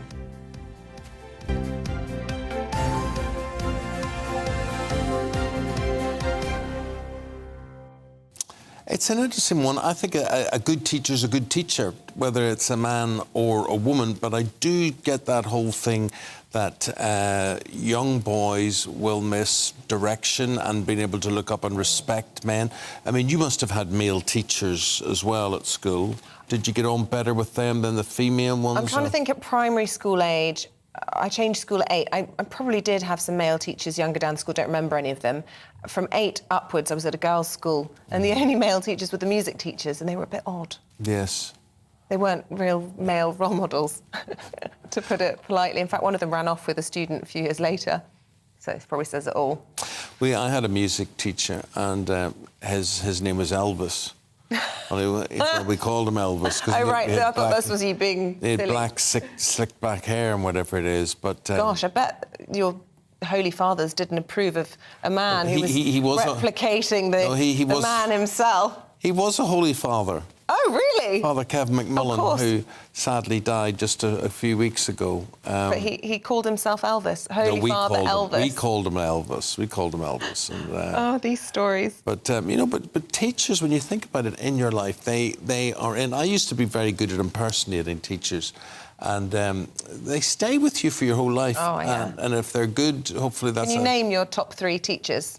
I think you should give them a shout-out. Well, that's a difficult one, but probably Paddy O'Hanlon Primary School was amazing, and Mary Loughran, my geography teacher at A-level, Maria Maloney, geography teacher as well, and Geraldine Pettigrew, my English That's teacher. That's 4. Gosh, I could a go wealth on. of riches.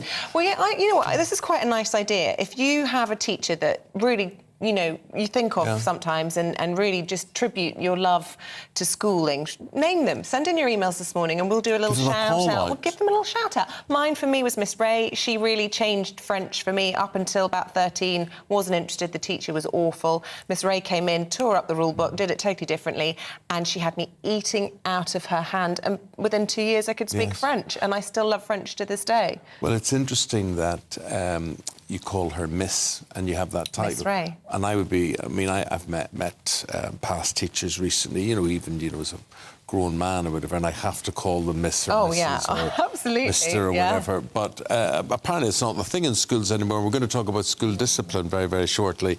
And is how you address a teacher, should you be calling them by their first name, Jim, Mary, Abdul, whatever it is? What about this? So my son's teacher is called Mr. Satterthwaite. Good morning to you if you're watching. What I'd call him. But the kids can't say it. No. So they'll call him Mr. S. Yes. But I think that that's not formal enough. Hi, Mr. S. I'm like, Mr. Satterthwaite. Well, what is the name? Mr. Satterthwaite. Where's that name come from? I don't know. It's quite tricky when you're trying to email him. Mr. S will do. He's wonderful. OK, so we're asking you the question, are schools being too lenient? And does this lead, if they're being lenient, does that lead to bad behaviour? Does it lead to aggressive students? Does it lead to students thinking they can get off with more than they should be getting off with? And there's a new report out today that says attention span is at an all-time low with kids since COVID. Let us know what you think next.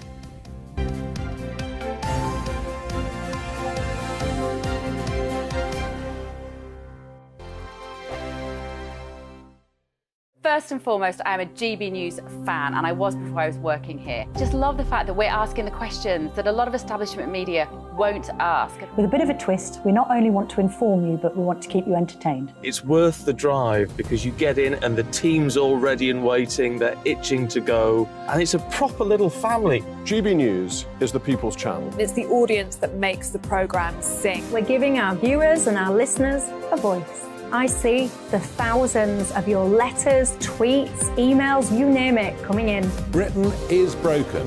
How on earth did we get into this mess? But more importantly, how do we get out of it? The establishment had their chance. Now we're here to represent you. It's time for something different. It's time for GB News. I'm very patriotic. I believe in Britain. Our best days lie ahead. Britain's watching. Britain's watching. Join us here on GB News. The People's Channel. Britain's news channel.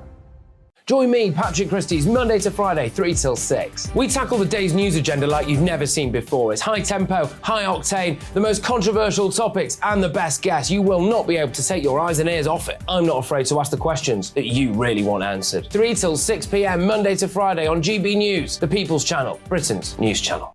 I'm Andrew Doyle. Join me at 7 o'clock every Sunday night for Free Speech Nation, the show where I tackle the week's biggest stories in politics and current affairs with the help of my 2 comedian panellists and a variety of special guests. Free Speech Nation, Sunday nights from 7 on GB News, the People's Channel, Britain's news channel.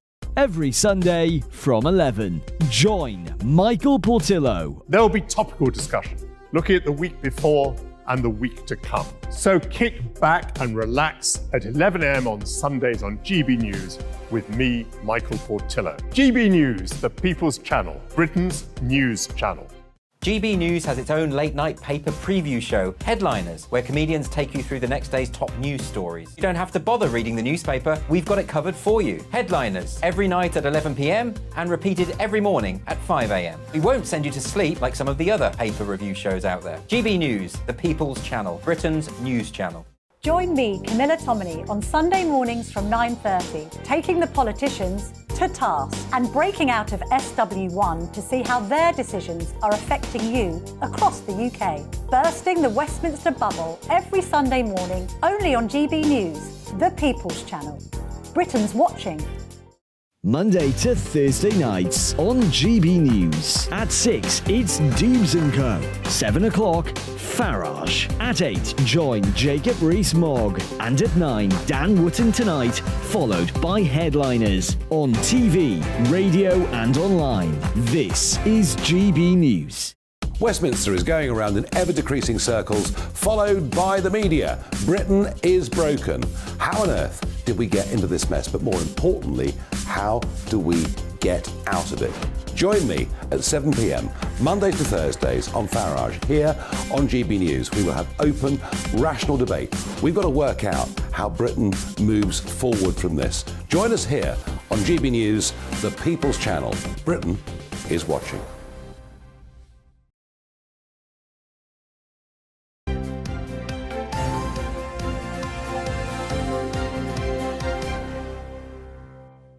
Welcome back, 7:22, still to come You have to on write today's everything programme. down Write now down their because- name because it's coming up. We've got to write down things because we never know when we're on air or off air, so we're just doing that. Just before 8 o'clock, what are we doing? We're looking at the dangerous new practice of meter tampering, the damage you can actually risk to your own, well, to your house, but then also your safety ultimately. Well, look, it's a worrying new trend, but people are at desperate points, aren't they, because of the cost of bills. You can understand why it's tempting, but no, don't be tempted. This is a dangerous thing. People interfering with their gas mains, with their electricity supply, and whatever. So let us know what you think about that, or maybe you've got a story to tell, and if you have, we'll keep it anonymous. GBviews at gbnews.com, or you can tweet at GBnews with this one. Then at 8:15, we'll get the latest on the upcoming civil service strikes after the PCS union rejected the highest pay offer for civil servants in 20 years. Well, all that highest offer. So what were they being offered before that? I hate taglines like that because it distorts the truth. If you know, it's like implying they've been offered 20% in the past, 12%, whatever. You know, if you're offered nothing, you know, what do they say? Half of nothing, still nothing. You know, it's. I don't want to know what they were offered over the past 20 years. I want to know what they're being offered now. Right. That's it, so stop. And keep your thoughts coming in. Lots of you have been very amusing this morning, and we've been talking about school punishments. Clive said we had an art teacher that would hit you on the bottom with a table tennis bat that had your initials chalked onto it, so everyone knew that you had been punished. And Julie said, when I was in primary school... That's a form of abuse, isn't it? Well, it wouldn't be allowed. When I was in primary school, I was talking in class, primary school this is, and my teacher whacked my hand with a cane. That was in the late 50s. Oh, yeah, that went on till the early 70s, I would have thought. Lee in Portsmouth, my infant school to grammar school started with predominantly female and finished predominantly male. Interesting. So basically, we're saying more male teachers than female teachers, or vice versa. They're now saying that far more female teachers and men aren't attracted to the profession. Is it maternal to paternal figures seemingly needed at different parts of your life? Now, unfortunately, I'm not smart enough to even understand what you mean. Well, like by as that, you become Lee. a teenager, do you need more men in secondary school? And when you're young and little, you need that sort of nurturing, loving, maternal role model. All to be debated in just a moment, but keep those thoughts coming in. GBViews at gbnews.com.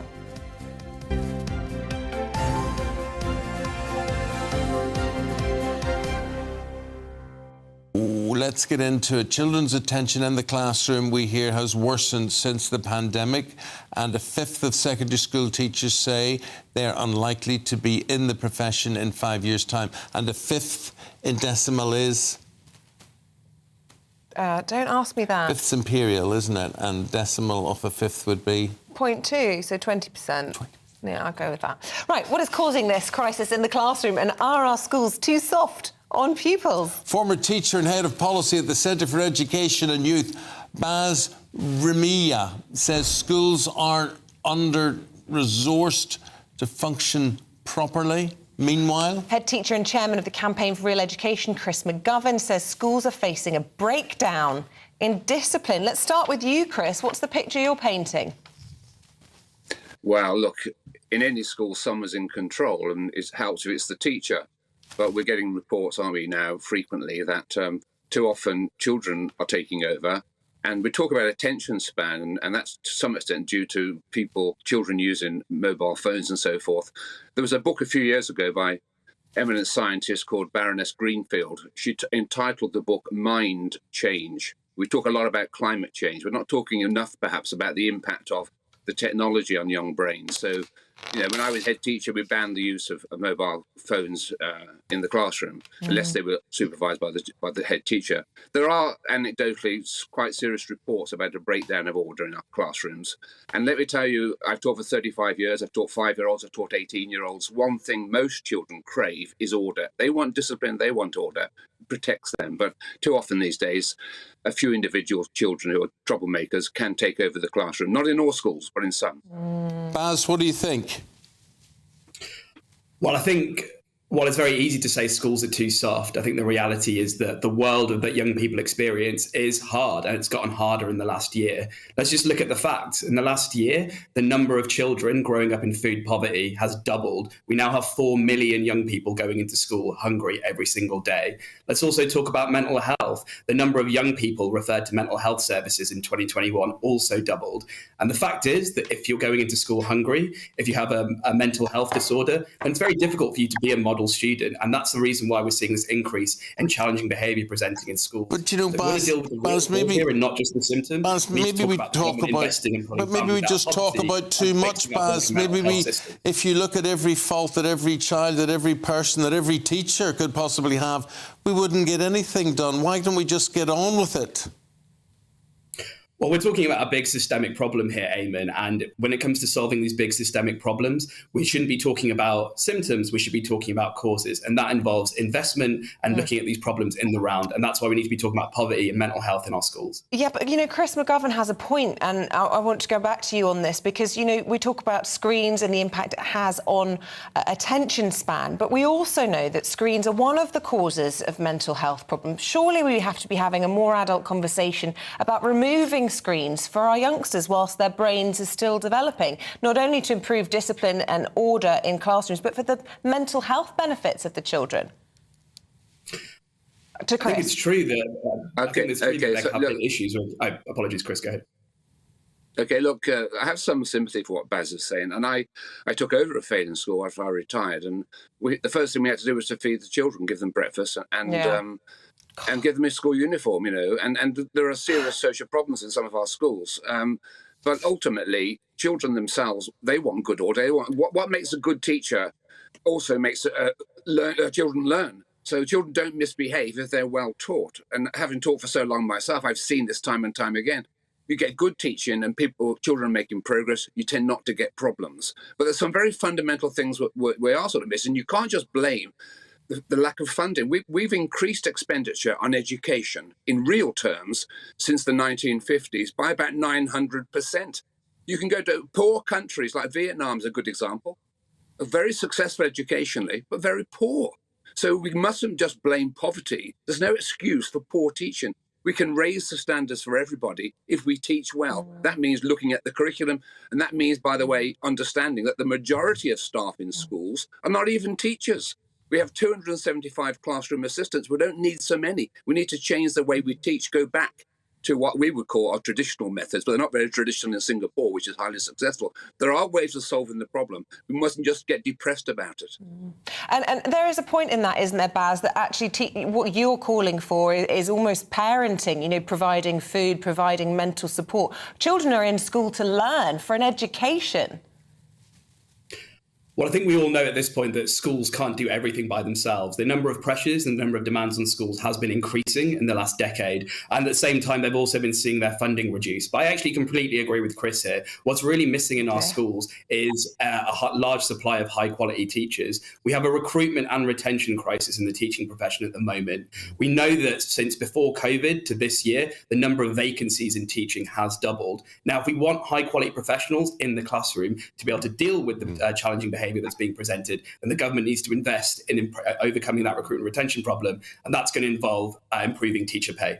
Now, I want to ask both of you as former teachers, the report out today talks about the lack of primary school teachers who are men.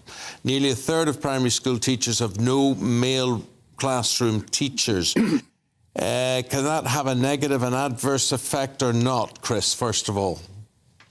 Oh, it has a negative effect. Look, I spent the second half of my career as a primary school teacher, so I'm one of those exceptions, I suppose. And I actually spent quite a bit of time in the private sector. In the private sector, in the posh schools, there are plenty of male teachers in what we call prep schools.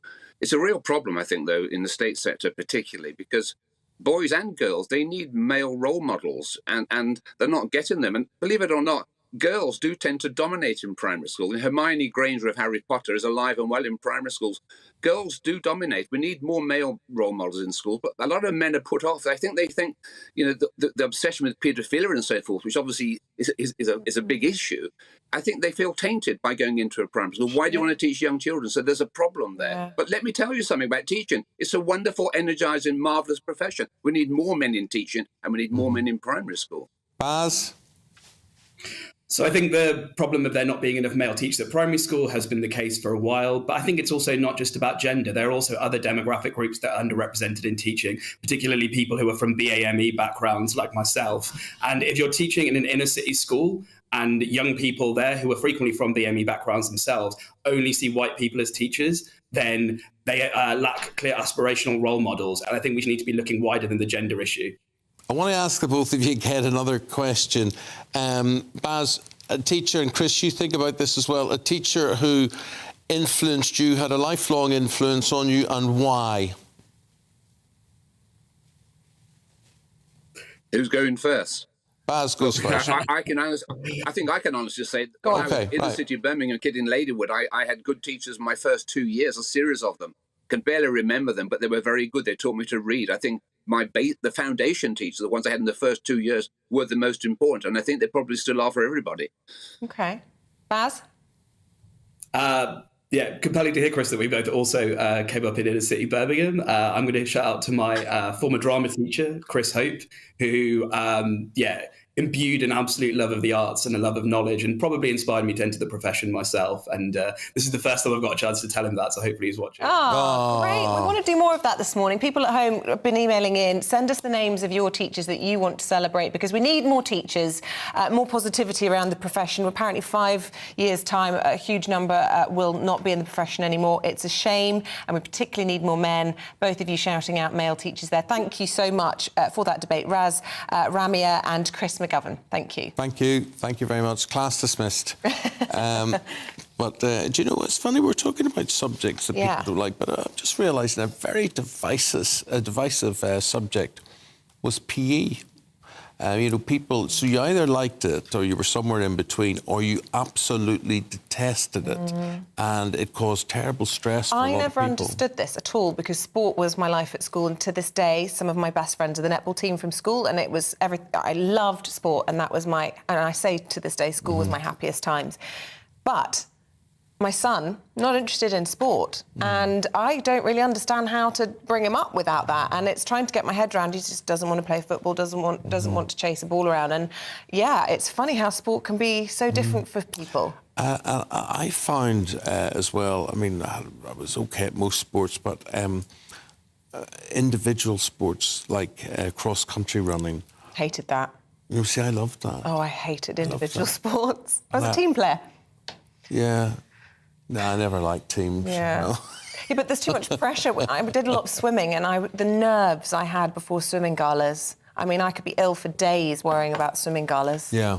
All I So remember is frightening.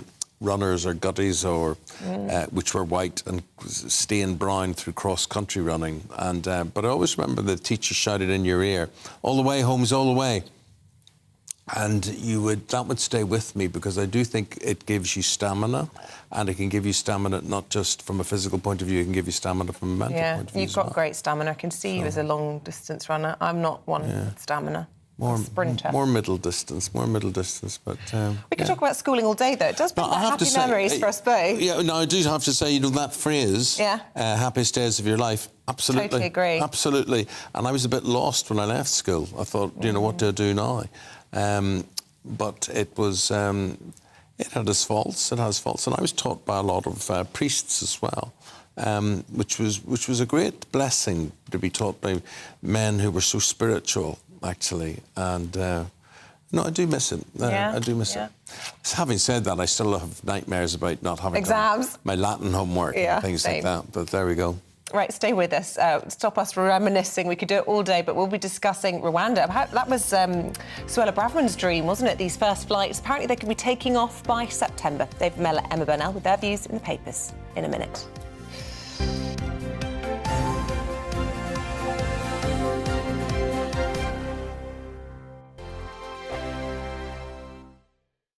It's all about family, being in people's living rooms, all the interaction and getting to know who our viewers and listeners are. When I was young, my dad used to say, "No, stop arguing." I wanted an outlet that would enable me to give my opinion. People are going through a really hard time right now, and I know that you don't feel like you're being listened to by the establishment. I came to GB News because it's the people's channel, and I want the audience to have their say on the events of the day. We're dynamic. We do something different. Democracy shows that the wisdom of the nation is in its people. I get to travel to find out what the story is from a personal perspective. The British people aren't fools. We know when we're not being told the full story. We've got to work out how Britain moves forward from this. It's the best country in the world. The establishment had their chance. Now we're here to represent your views. Britain's watching. Britain's watching. Britain's watching. We're proud to be GB News. The People's Channel. Britain's news channel. I'm Jacob Rees-Mogg, the Member of Parliament for North East Somerset and a former government minister. For years, I've walked the corridors of power in both Westminster and the City of London. We need to have the arguments, the discussions on how we make it better. Crop failures, famine, war, suffering on a scale completely unimaginable. We are putting the cart before the horse. As Charles I said at the scaffold, he was the true defender of liberty. Yeah, I've completely derailed the conversation. Join me Monday to Thursday at 8 p.m. on GB News, Britain's news channel. The Dubes & Co, we tackle the issues of the day with real, robust debate, both sides of the fence, battling it out with me in the middle with my forthright opinions and views. And often really interesting things happen because you start with a position and then by the end of the debate you find actually, well, I might not have thought about that one. What we need in this country is 2 new political parties. You should maybe think about doing a 2024 calendar. I'm Michelle Dewberry and I'm keeping you company right through until 7 o'clock this evening. GB News, the People's Channel, Britain's watching. I'm Mark White. As GB News Home and Security Editor, I cover those key issues that are so important to you. Our authorities, our communities doing all they can to combat violent crime. With the public services under unbearable strain, why are we still failing to control our borders? Defence, the first priority of any government, has been continually hollowed out. Can we trust our politicians to protect the armed forces? Join me, Mark White, on GB News. Monday to Thursday, 9 p.m. till 11 p.m. Join me, Dan Wootton. I'll bring you the sharpest takes and hottest debates. Do you not believe in prison? I don't believe in prisons. I'm completely stunned. I guarantee you there'll be no spin, no bias, no censorship. I actually was personally quite offended by it. And no reason to go to bed. So I guess they've always been quite woke. That's Dan Wootton tonight on TV, radio and online. Monday to Thursday from 9 p.m. till 11 p.m. on GB News. The People's Channel, Britain's news channel. You've probably seen politicians interviewed 1,000 times, but we do it differently. We find out who they really are, we don't shout, we chat, and hopefully we bring a bit of light, not just heat. Did you know Kate Moss? Apparently. Do you have a pair of jeans or a pair of jeans? No, of course I don't. What would I do with them? My friends are like, oh my God, what's she doing now? Join me every Sunday at 6 for Gloria Meets, only on GB News, the People's Channel, Britain's news channel.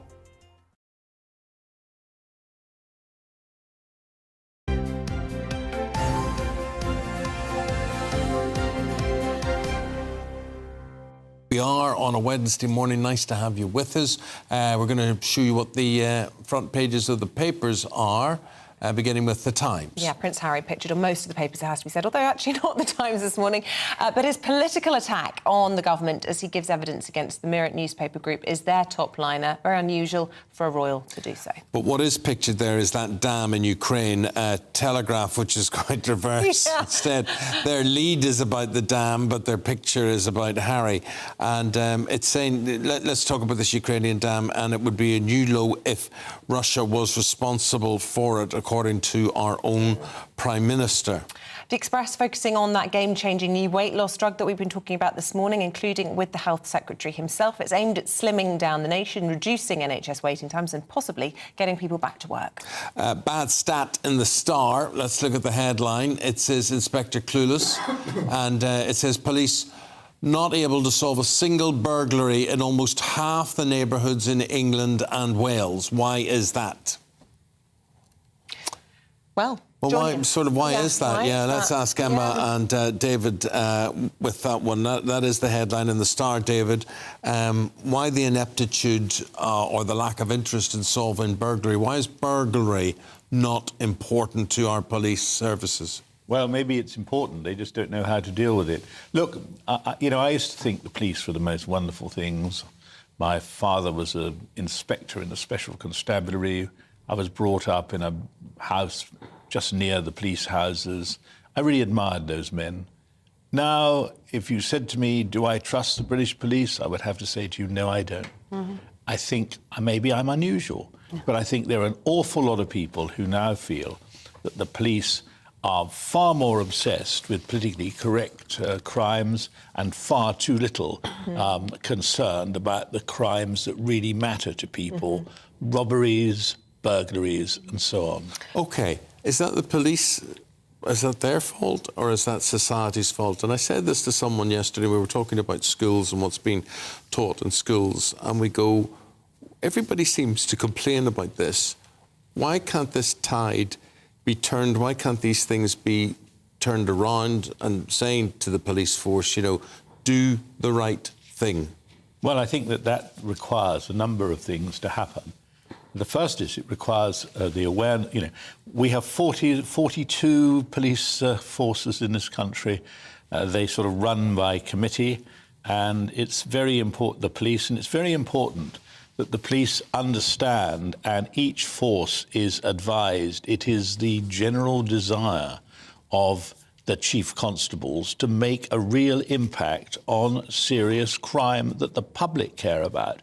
And then, you know, we have to have some consistency in terms of what the Home Office are requiring the police to do.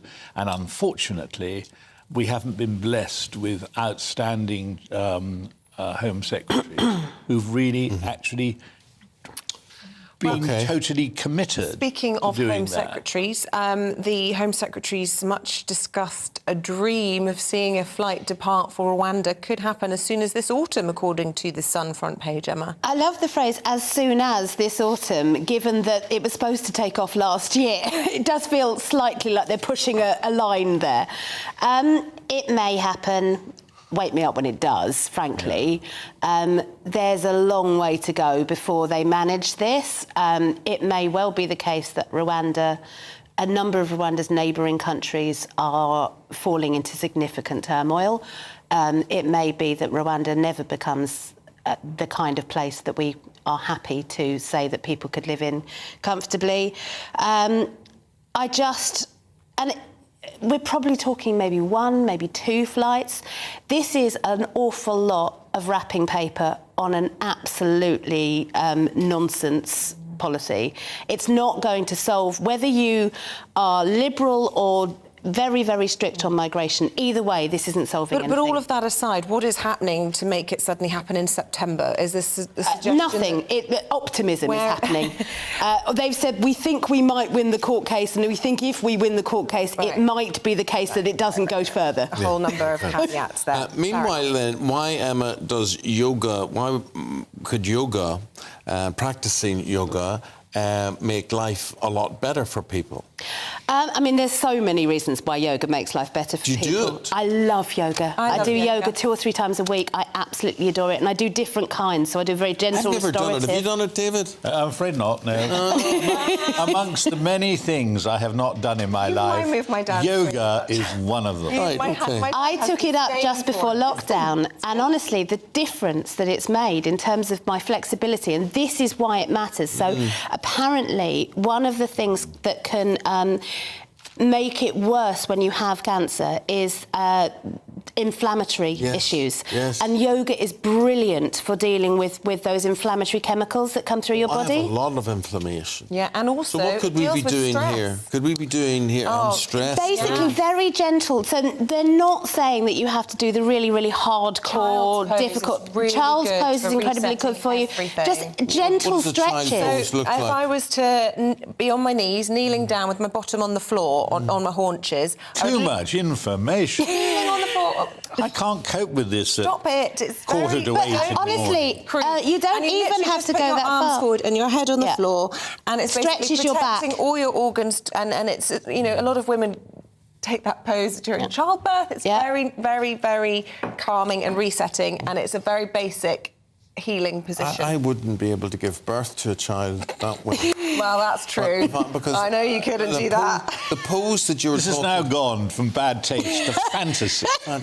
Well, you know, I'm trying to be all-inclusive, but, you know, to be down there on your haunches, and see, my back wouldn't lean forward like that. You need to get cracking. But way to get your flexibility up, hot yoga. Honestly, the ways that I can touch my toe to my head now, which there's no way I could do that before lockdown. Come on, we want a demo. Oh, wow. Did not think I'd be doing that on the TV this morning. I'm not even going to begin to try. I can get. All I'm going to say is there is a world out there which is a falling here we division. go. This is helping with cancer. I'm going to get such This tweets. is my pompous. You know, the government have come out today saying they want to encourage a drop in obesity because of the problems with the NHS and with unemployment, or people not being able to go back to work. So this is all linked with serious things. Well, you know, I couldn't get my leg up to touch my head, but I can touch the top of my head with my tongue. I can. You must be very... Is that a yoga Ruth's move? a lucky lady. There was Too much, something in the Emma. papers about a dog who had the longest tongue ever. You may be able to be a rival for that. I could do that. I can do that. Shall we get What about serious, J.K. though? Rowling? Oh, I was going to go to Russia. Well, I wouldn't. We've done enough of that. Oh, OK. No, it is an awful I thought you story. said you wanted to go to No, that. I said move it up for the thing. I just wanted to get on to J.K. Rowling as in... I tell you what I feel. I feel that this woman is incredibly talented. I feel that she tries to make a differentiation between people who were born a woman and born a man and the advantages it gives them in sport and things and whatever. I think she's surrounded by a lot of little ungrateful actors and actresses who would be nothing. Absolutely nothing. I totally agree. In the world because of this. So she gets a lot of abuse. But David, She doesn't this shy is... away from it, though, does she? It doesn't frighten her what off. have we got with her? Well, I mean, today? this is ridiculous. Oxfam, which, you know, naively, I should think, was something that relieved hunger around the world. And of course, it's run into its own problems with the behaviour of some Oxfam employees. But now it appears to have gone to be ridiculous because they are now sponsoring, for instance, an LGBT cartoon depicting Potter novelist as a transphobic demon. I mean, I don't Is that imagine... supposed to be J.K. Rowling? Yeah. That's the implication, Why do we believe that's J.K. Rowling? The outfit that she's wearing there and the hairstyle is almost exactly what she looked like at the launch of one of her most recent films. So it's quite clearly implying. Plus the badge that says TERF, which is a slur that's used against women who fight for sex-based rights. Why aren't we still looking at that? Can we get it back up? Yeah, I'm just wondering if she went to a red carpet event dressing and looking like that. That's what I find depressing about this is that, you know, J.K. Rowling is pilloried for standing up for what most people, if they're honest, would consider to be normal, traditional values. There is absolutely no reason why anything she's saying should offend anybody who has any sense. But also, what is Oxfam doing? Now, that is a very political statement they have made. And the whole idea of charitable law is that charities cannot behave in that way. And, you know, as if there isn't enough poverty and hunger for them to alleviate without this kind of sad old, I can't remember whether, no, I'm going to say rubbish. Okay. I mean, think of something else. It's so misogynistic and ageist, and it just so unnecessary. Oxfam is absolutely... I mean, I do think that because they work in the third world, there are a lot of real issues for people who are gay, lesbians. I mean, I met some fantastic women who are fighting for lesbian rights in Uganda, for example. This is essential work. It is not helped by demonising feminists. Right. And that's what's happening here. Let's continue that theme when the guys are back in 40 minutes' time. Right now we're going to talk about meter tampering. And nearly half of electricians and gas engineers have been asked to tamper with energy meters. So, you know, a lot of them will say, we were offered a bung to bypass the mains, basically. You wouldn't believe the means with which people have been doing it as well. And this is all because, of course, as we know, so many of us are struggling with our household bills at the moment. But anyone caught tampering with the energy meters could face a fine or indeed a prison sentence or risk losing their life to house fires or electric shock. Look, on more on this, plumbing and heating engineer James Anderson. We say good morning to you, James. Have you been asked to fiddle a meter? Yes, we have. Quite a few times in the past 12 months, I'd say so, well over 50 times. Yeah. Gosh. So it can be done, James. Is it relatively easy to do? And but the consequences are what? It's very easy to do. It's not advised, obviously. The consequences are, in worst case scenario, you will kill yourself, kill your neighbour, kill your children. In the meantime, just to save a couple of quid. very dangerous. But of course, the people who are asking you to do this aren't doing it because they're crooks. They aren't doing it because they're trying to scam the system. They're doing it because their bills have gone up a hideous amount and they're desperate. And so there is this temptation for people, whether they get used to it or they do it themselves. And we've heard of people using things like horseshoes to try and, I don't even understand the science behind what they've been doing. But, I mean, tell us about what sort of methods you've encountered or even indeed had to fix. Yeah, I mean, a horseshoe is a piece of cable, a piece of wire that goes from one live feed to another live feed at the electric meter. So it looks like a horseshoe in that shape. So they connect that on and they remove the front panel at the bottom, undo the screws, which is dangerous because the electric's going through it. They put the horseshoe in, they tighten it back up, they put the cover on. Now that's visible, and some people are now doing it. So they take the cover off, they put the link in, not as a horseshoe, but put the cover back on. So when you look at the meter, you can't see it. Now people are using very thin wire, which could be 8 mil. Wire, and that overheats very quickly because of the amount of electricity goes through, which then, if somebody's not in the house or if they're in bed, can cause a house fire. And obviously, in some occasions, it could be too late for you to get out. I mean, I have been to one house fire that was caused by an electrical cable that was linked from one live to another, and the family nearly lost their lives. They were very lucky to get out. Same with the gas meters. You can buy a gas meter online. You can buy a gas meter off eBay. You can go to an empty property and rob a gas meter because the gas meters are outside now. And it gives these people the chance to do it. And like you said, it's not because they're criminals, because they're not. They're just people who are basically saying, I can't afford to buy it. I can't afford the prices. I'm going to have to do something to keep my family warm. And it's a very sad state of affairs. Well, we can understand why it's been requested, James, but your message as well and truly, don't do it. It's illegal. No, definitely don't. No, definitely not. Okay. Really appreciate your time. Thanks very much indeed. Speaking to us from Burnley there live this morning, James Anderson.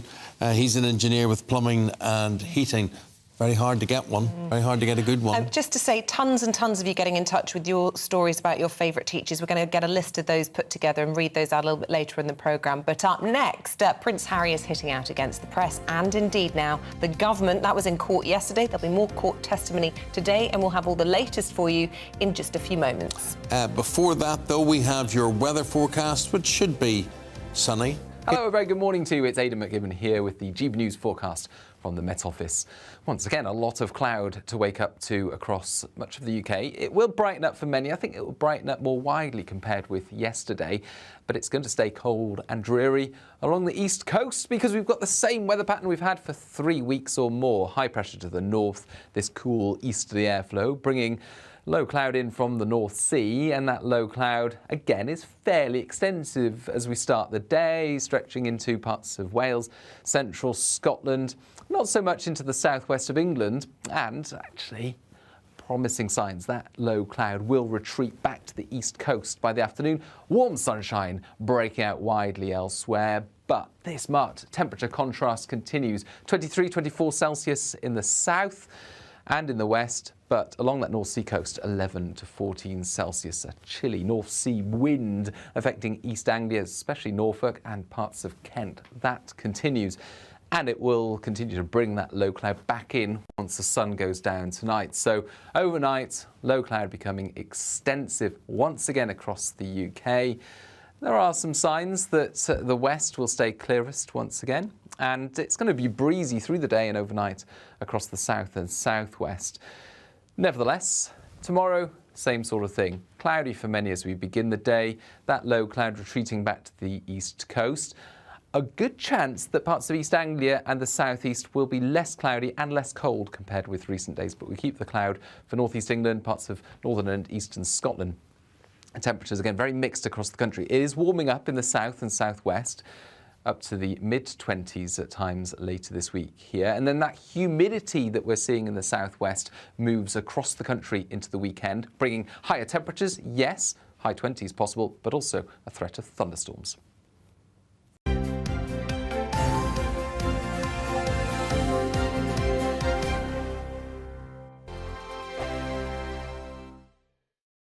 First and foremost, I am a GB News fan, and I was before I was working here. Just love the fact that we're asking the questions that a lot of establishment media won't ask. With a bit of a twist, we not only want to inform you, but we want to keep you entertained. It's worth the drive because you get in and the team's all ready and waiting, they're itching to go, and it's a proper little family. GB News is the People's Channel. It's the audience that makes the programme sing. We're giving our viewers and our listeners a voice. I see the thousands of your letters, tweets, emails, you name it, coming in. Britain is broken. How on earth did we get into this mess? But more importantly, how do we get out of it? The establishment had their chance. Now we're here to represent you. It's time for something different.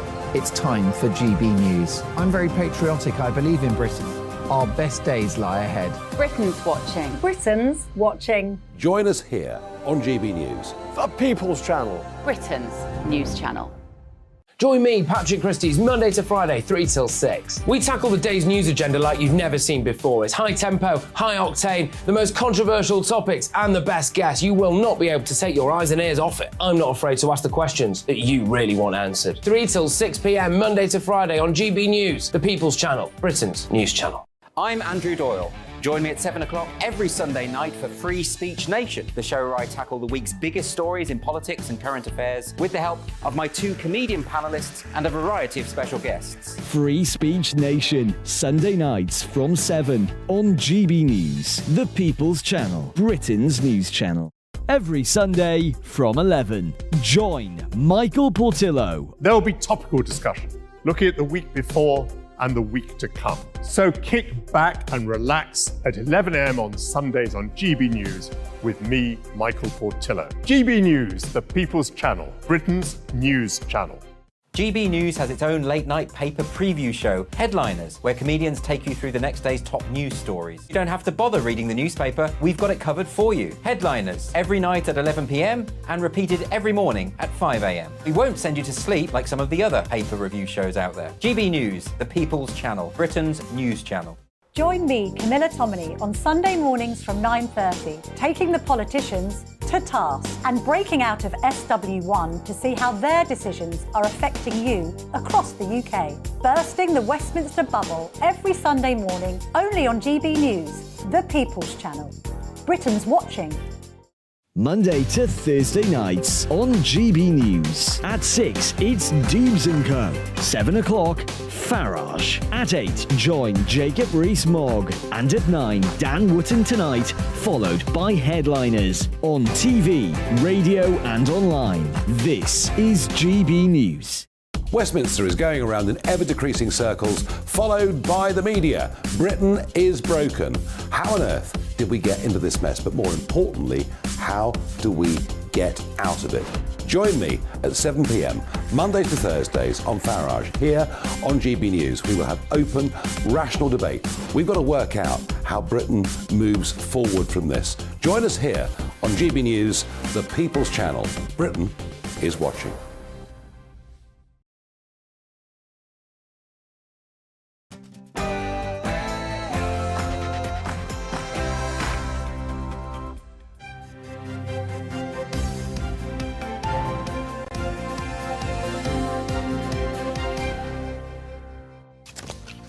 Prince Harry accuses the government and the British press of hitting what he terms is rock bottom.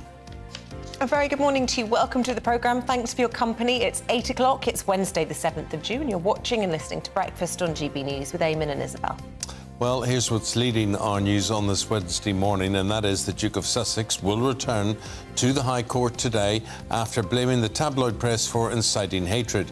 Prince Harry says he suffered paranoia due to alleged press intrusion, losing friendships which impacted his teenage years. Over 40,000 people are being evacuated in Ukraine after a major dam collapse. President Zelensky said 80 towns and villages may be affected. The Prime Minister says it would mark a new low in the conflict if Russia's found to be responsible. Meanwhile, Rishi Sunak has arrived in Washington as he prepares to meet with the American President Joe Biden. The PM will push for more regulation on artificial intelligence and greater business links with America. And a new weight loss drug aimed at tackling growing obesity has been announced by the government. Earlier, the Health Secretary, Steve Barclay, told us he wanted the scheme made available on the NHS as early as possible. It's a very exciting development, but it's one alongside a range of other measures that we're taking. This is a really exciting new technology, new drugs that are available, and we want to make sure they're available to people within the NHS at the earliest opportunity. And the good weather looks like it's going to continue this week. After very similar weather patterns during the last few weeks, the weather is finally changing later this week. Higher humidity, higher temperatures for many, but also the risk of thunderstorms by the weekend. Find out more in the full forecast with me.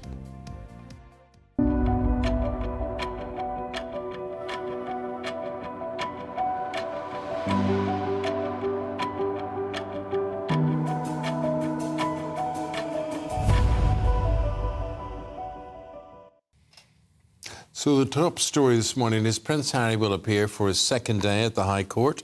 During day one, the Duke said he experienced hostility from the press from the day he was born. Well, Harry is accusing Mirror Group newspapers of hacking his voicemails when he was a teenager, and he said he believed stories written in their publications caused security concerns for him and damaged his relationships. He also admitted under oath that his memoir Spare contradicted a claim in his witness statement.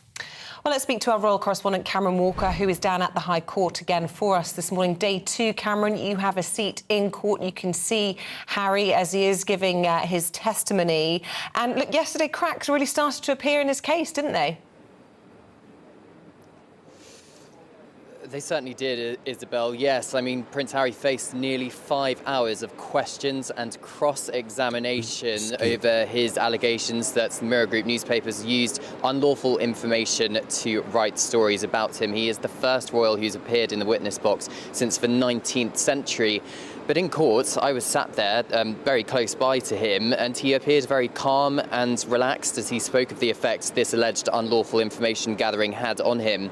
He spoke of a huge amount of paranoia he had in his relationships. He accused some journalists of having blood on their typing fingers and said the state of British, in his witness statement, he said the state of British journalism, and controversially for a member of the royal family, the state of the government was at rock bottom, something that Prime Minister Rishi Sunak would not be drawn on when asked by reporters yesterday. Well, Andrew Green KC, the barrister representing Mirror Group newspapers, was very hot on the detail and questioned Prince Harry on 20 out of the 33 articles being tested in this case. He asked Prince Harry specifically if he was distressed by the Mirror articles in particular at the time of publication, and whether Prince Harry remembers reading them even at the time of publication, and that is something Prince Harry did not want to speculate on, saying that some of these articles were 20 years old.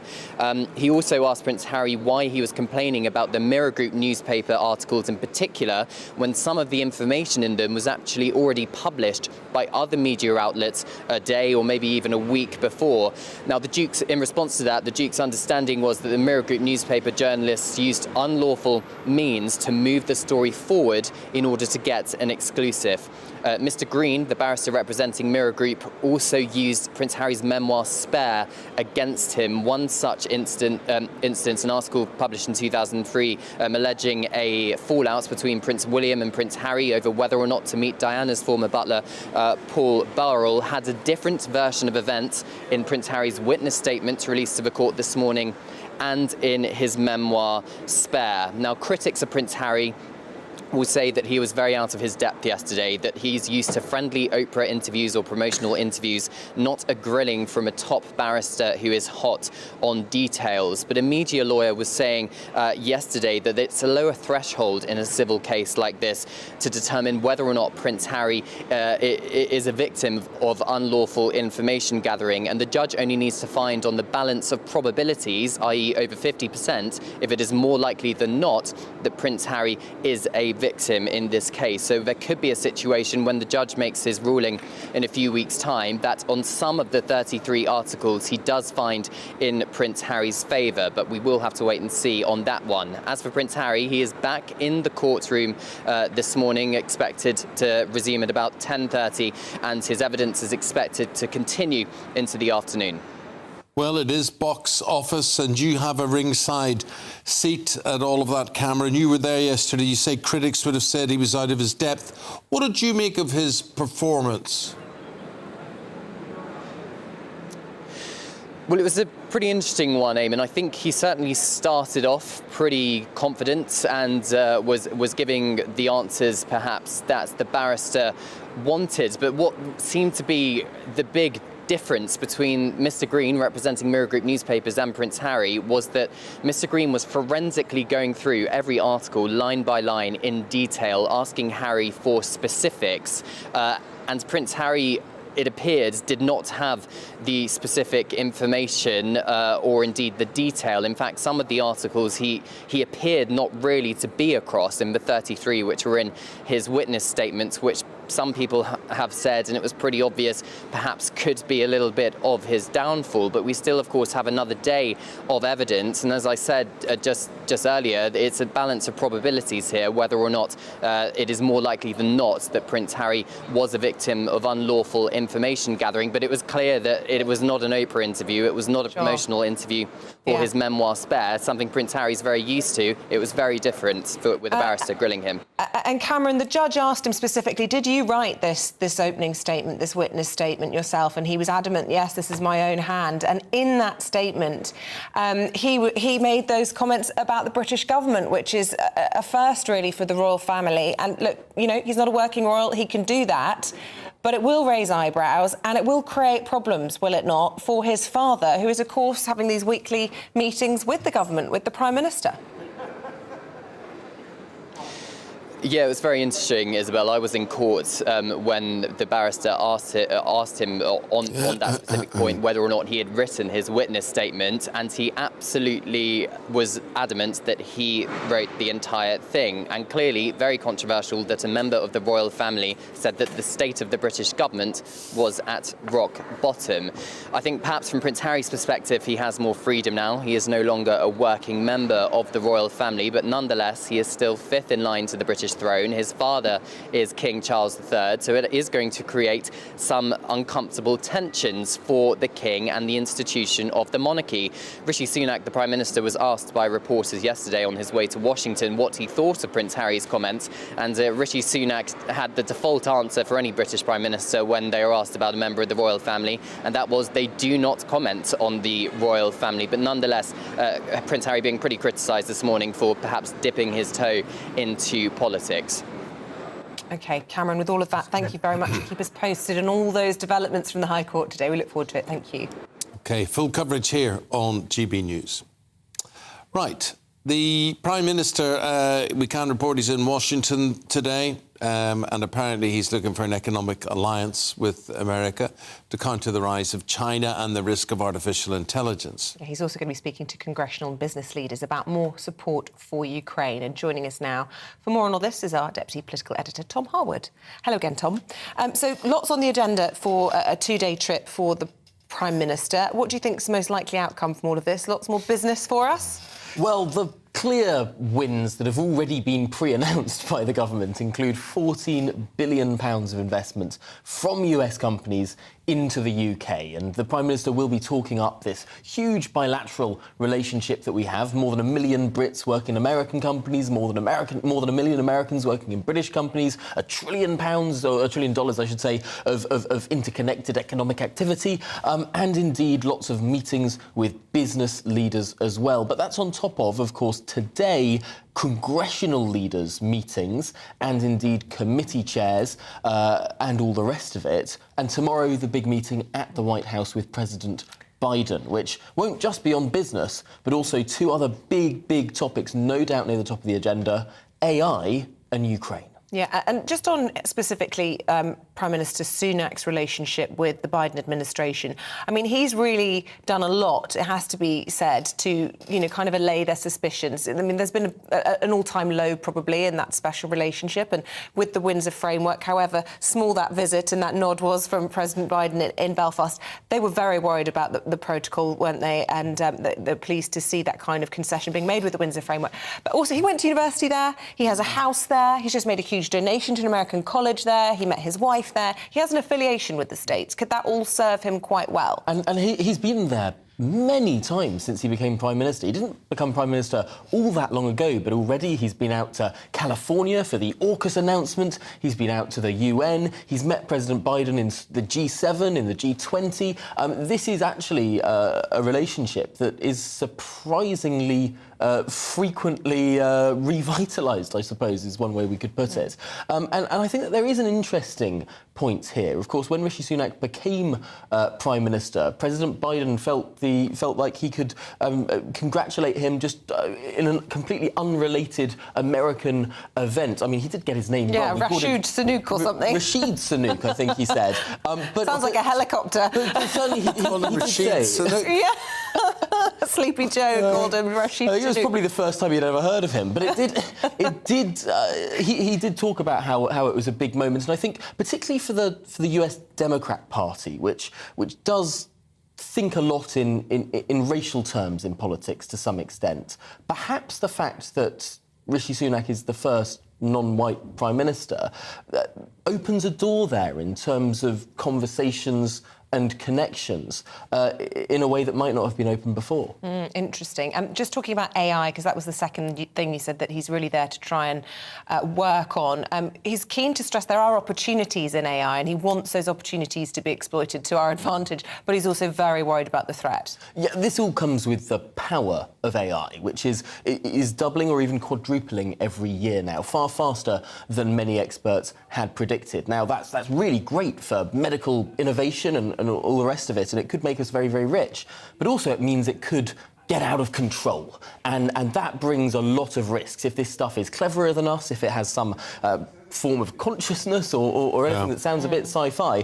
And so the Prime Minister wants to establish, and actually many world leaders now are agreeing, that there needs to be some sort of global framework, some sort of guardrail and indeed monitoring to keep this stuff in check. The Prime Minister wants it based all in the UK, and that's what he'll be asking of the President today or tomorrow. Interesting you say that it's developing at such a rate now. You wonder, is it developing itself? Well, this is actually... Well, it actually is. Itself, humans do not know how it is coded, because what happens is these companies have coded bots that then do the programming. So, for example, GPT-4, which is the sort of very advanced OpenAI system that can now pass the bar exam, or even if you show it a political cartoon it's never seen before, it can describe why that cartoon is funny. Right. This stuff is programmed by AI. Right. So the original sort of bots have been created by humans. They have now made what's sometimes known as black box AI, because no human can tell you how it works or why it works. And that's a little bit scary for some people, because... Well, the people who've created it, they're all the ones coming out saying, whoa, whoa, whoa, whoa, whoa, from Elon Musk to the head of GCHQ, you name it. This stuff gets so powerful, and we don't know what it's capable of. We don't know what it's doing. We genuinely can't understand what it could do. And that's one of the big risks. Of course, the other risk is that we know exactly how it works, but it gets into the wrong hands. Bad actors use the same stuff that could create a vaccine in a minute to create a pathogen that could wipe out a huge number of people.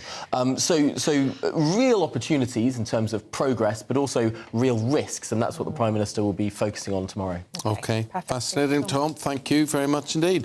The time now, 8:15. Let's bring you up to date with the rest of the news. The Prime Minister says the destruction of the dam in Ukraine would mark a new low in the conflict if Russia is found to be responsible. He said the immediate priority is the humanitarian response. Thousands of people have been evacuated since the dam in Russian-held Ukraine collapsed. The Prime Minister's described a new weight loss drug scheme as a game changer. The £40 million pilot, which can help patients lose up to 15% of their body weight, is intended to tackle obesity and cut NHS waiting list times. Health Secretary Steve Barclay told us this morning it will be available to patients as soon as possible. It's a very exciting development, but it's one alongside a range of other measures that we're taking. And we're looking at, for example, the pilot in Wolverhampton. We've brought in other measures in terms of calorie disclosure to better inform patients on menus. So there's a range of things we're doing, but this is a really exciting new technology, new drugs that are available, and we want to make sure they're available to people within the NHS at the earliest opportunity. There. teachers shout out. We're talking about nearly a third of primary schools in England don't have a male teacher. That is a new record low. A study from Warwick Business School said boys from poorer backgrounds would benefit from having a male teacher, but they are less likely to actually have one.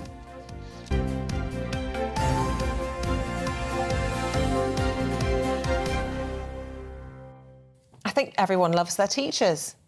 That's what we've established Well, the this morning. teachers have made an impression there.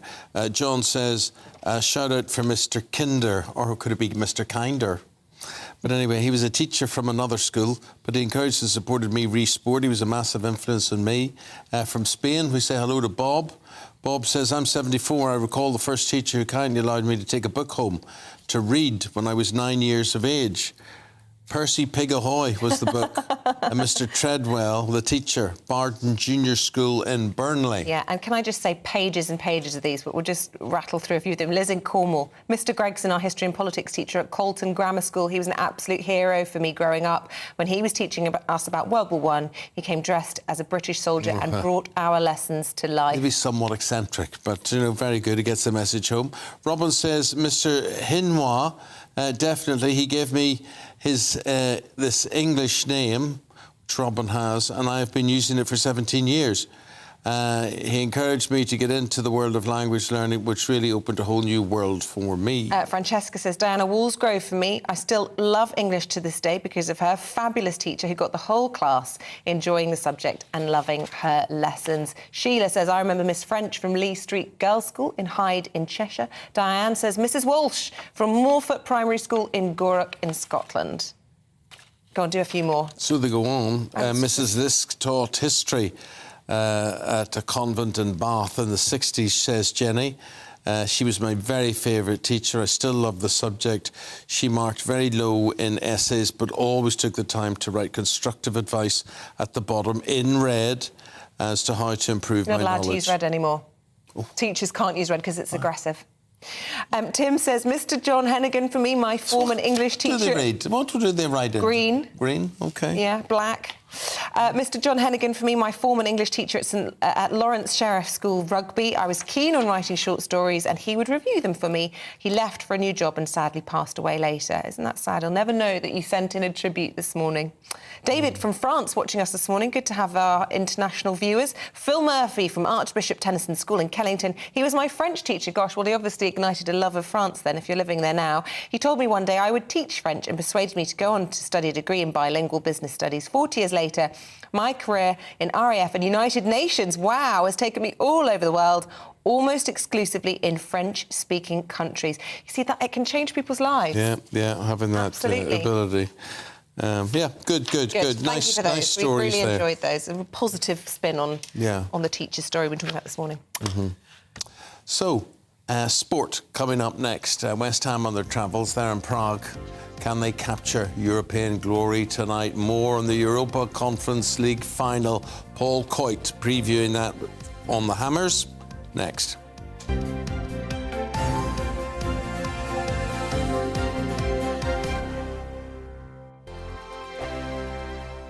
It's all about family, being in people's living rooms, all the interaction and getting to know who our viewers and listeners are. When I was young, my dad used to say, no, stop arguing. I wanted an outlet that would enable me to give my opinion. People are going through a really hard time right now, and I know that you don't feel like you're being listened to by the establishment. I came to GB News because it's the people's channel, and I want the audience to have their say on the events of the day. We're dynamic. We do something different. Democracy shows that the wisdom of the nation is in its people. I get to travel to find out what the story is from a personal perspective. The British people aren't fools. We know when we're not being told the full story. We've got to work out how Britain moves forward from this. It's the best country in the world. The establishment had their chance. Now we're here to represent your views. Britain's watching. Britain's watching. Britain's watching. We're proud to be GB News. The People's Channel. Britain's news channel. I'm Jacob Rees-Mogg, the Member of Parliament for North East Somerset and a former government minister. For years, I've walked the corridors of power in both Westminster and the City of London. We need to have the arguments, the discussions on how we make it better. Crop failures, famine, war, suffering on a scale completely unimaginable. We are putting the cart before the horse. As Charles I said at the scaffold, he was the true defender of liberty. Yeah, I've completely derailed the conversation. Join me Monday to Thursday at 8 p.m. on GB News, Britain's news channel. So Dubes and Co, we tackle the issues of the day with real, robust debate. Both sides of the fence, battling it out with me in the middle with my forthright opinions and views. And often really interesting things happen because you start with a position and then by the end of the debate you find actually, well, I might not have thought about that one. What we need in this country is 2 new political parties. You should maybe think about doing a 2024 calendar. I'm Michelle Dewberry and I'm keeping you company right through until 7 o'clock this evening. GB News, the People's Channel, Britain's watching. I'm Mark White. As GB News Home and Security Editor, I cover those key issues that are so important to you. Our authorities, our communities doing all they can to combat violent crime. With the public services under unbearable strain, why are we still failing to control our borders? Defence, the first priority of any government, has been continually hollowed out. Can we trust our politicians to protect the armed forces? Join me, Mark White, on GB News. Monday to Thursday, 9 p.m. till 11 p.m. Join me, Dan Wootton. I'll bring you the sharpest takes and hottest debates. Do you not believe in prison? I don't believe in prisons. I'm completely stunned. I guarantee you there'll be no spin, no bias, no censorship. I actually was personally quite offended by it. And no reason to go to bed. So I guess they've always been quite woke. That's Dan Wootton tonight on TV, radio and online. Monday to Thursday from 9 p.m. till 11 p.m. on GB News. The People's Channel, Britain's news channel. You've probably seen politicians interviewed 1,000 times, but we do it differently. We find out who they really are, we don't shout, we chat, and hopefully we bring a bit of light, not just heat. Did you know Kate Moss? Apparently. Do you have a pair of jeans or a pair of jeans? No, of course I don't. What would I do with them? My friends are like, oh my God, what's she doing now? Join me every Sunday at 6 for Gloria Meets, only on GB News, the People's Channel, Britain's news channel.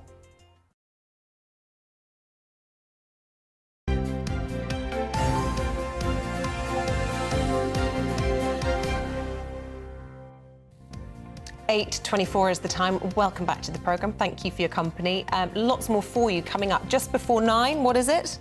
Well, we're going to be meeting a couple who are crackers about cheese. Oh, yeah, right up my street. Mark King from Kent. He eats at least, wait for it, 2 blocks of cheddar a day. Apparently 1 block just between 2 pieces of bread. That's just a normal sandwich for him. But it's true, he eats nothing else. It's not that he eats 2 blocks of this, but he eats nothing else. I mean, he's just, they are the cheesiest couple ever known, and he is real-life Wallace. I can't wait for this interview. But would that not give you, like, constipation or something? Oh, gosh, we don't have to go there. We do. Just delicious. What goes in has to come out. Apparently, he's in cracking shape and has a 6-pack. So go figure. Life's not fair. 9:10. The latest on the Prime Minister in Washington. He's discussing all the big events, the AI situation, cybersecurity, and what's going on in Ukraine at the moment there with the President. And lots more emails to read out as well. GBViews at gbnews.com.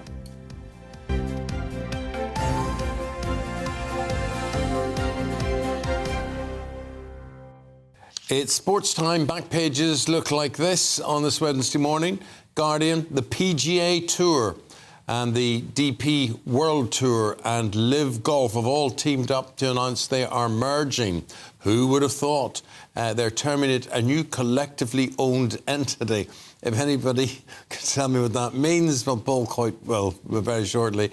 Mail reporting on the news that the Saudis have invested $1 billion to help the new golfing collaboration.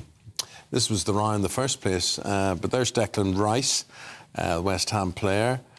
Tonight, West Ham, Fiorentina in the Europa Conference League final, and that is likely to be Declan Rice's last match for West Ham. West Ham will be considering offers for him over the summer. So, Paul Coyte, the PGA Tour, Live Golf and DP World Tour, right, there was so much... I thought it was the two could meet, the PGA and Live, but then there's this DP World Tour. That's the European Tour. It's just another name for the European Tour, is the DP Tour. So they've all kissed and made up? I mean, this is comes completely out of the blue. Nobody saw this coming. No players, no golf journalists saw this coming. I mean, a little background, as you know, a couple of years ago, it was started up then, the Live Golf, Saudi-backed rebel tour almost, started signing up players and start offering them huge amounts of money. You've got Phil Mickelson was given $200 million, $150 million to Bryson DeChambeau. So all the money's been thrown around. It's a different... the main concern with this is that this was called sports washing, wasn't it? Of course, because it was of Saudi going to Arabia. make the Saudis look quite good in relation to their human rights record. Well, that's it. We've seen a lot of it. I mean, we've seen it with boxing, but the thing that is disturbing to a lot of people is that it's very quickly forgotten. So, for example, families of 9/11 are up in arms about this deal now with the PGA Tour. So the PGA and the DP World Tour, they were very unhappy because they were losing all these players to go to Live, and there were lawsuits that were going backwards and forwards with players that weren't going to play. There must have been a broker involved in all of this. It will emerge that, you know, who could have pulled them all together, or some fear has pulled them all together. Maybe litigation, who knows, but this is a heck of achievement. Yeah. But you see, just wondered, Paul, well, what does this mean then? Does this mean that, say, Rory McIlroy, for instance, who's very much against the Live Tour, would he be able to play in all the tournaments then? And would then this leaves players available for Ryder Cup selection? We're still waiting to find out exactly how everything lands. But what we do know is a player like Rory could have accepted $500 million to play and now would be allowed to play in PGA Tour events. Majors have always been separate. So that's not run by the PGA. But as far as this is concerned, it is incredible that they have joined together, and now we're going to start seeing the fallout and players are up in arms about it. Well, all I can say is four. Exactly. I think it's exactly right. Do you play golf? I do play golf. Very badly, though. Yeah, well, I'm very bad. As a matter of fact, I can't play at all now, but I mean, it is my ambition to get back and play 6 holes, 9 holes. We will do that. We will do that. Absolutely. Absolutely. I still play worse than I did when I was 17. It's just never improved. Yeah. Never improved. So Live Golf, not interested. Not for us. Not for us. In the slightest, no. OK, Fiorentina, Prague tonight, West Ham, Europa League final. First time that West Ham could, they last won a cup in 1980, FA Cup final against Arsenal. Yeah. So that was the last cup they won.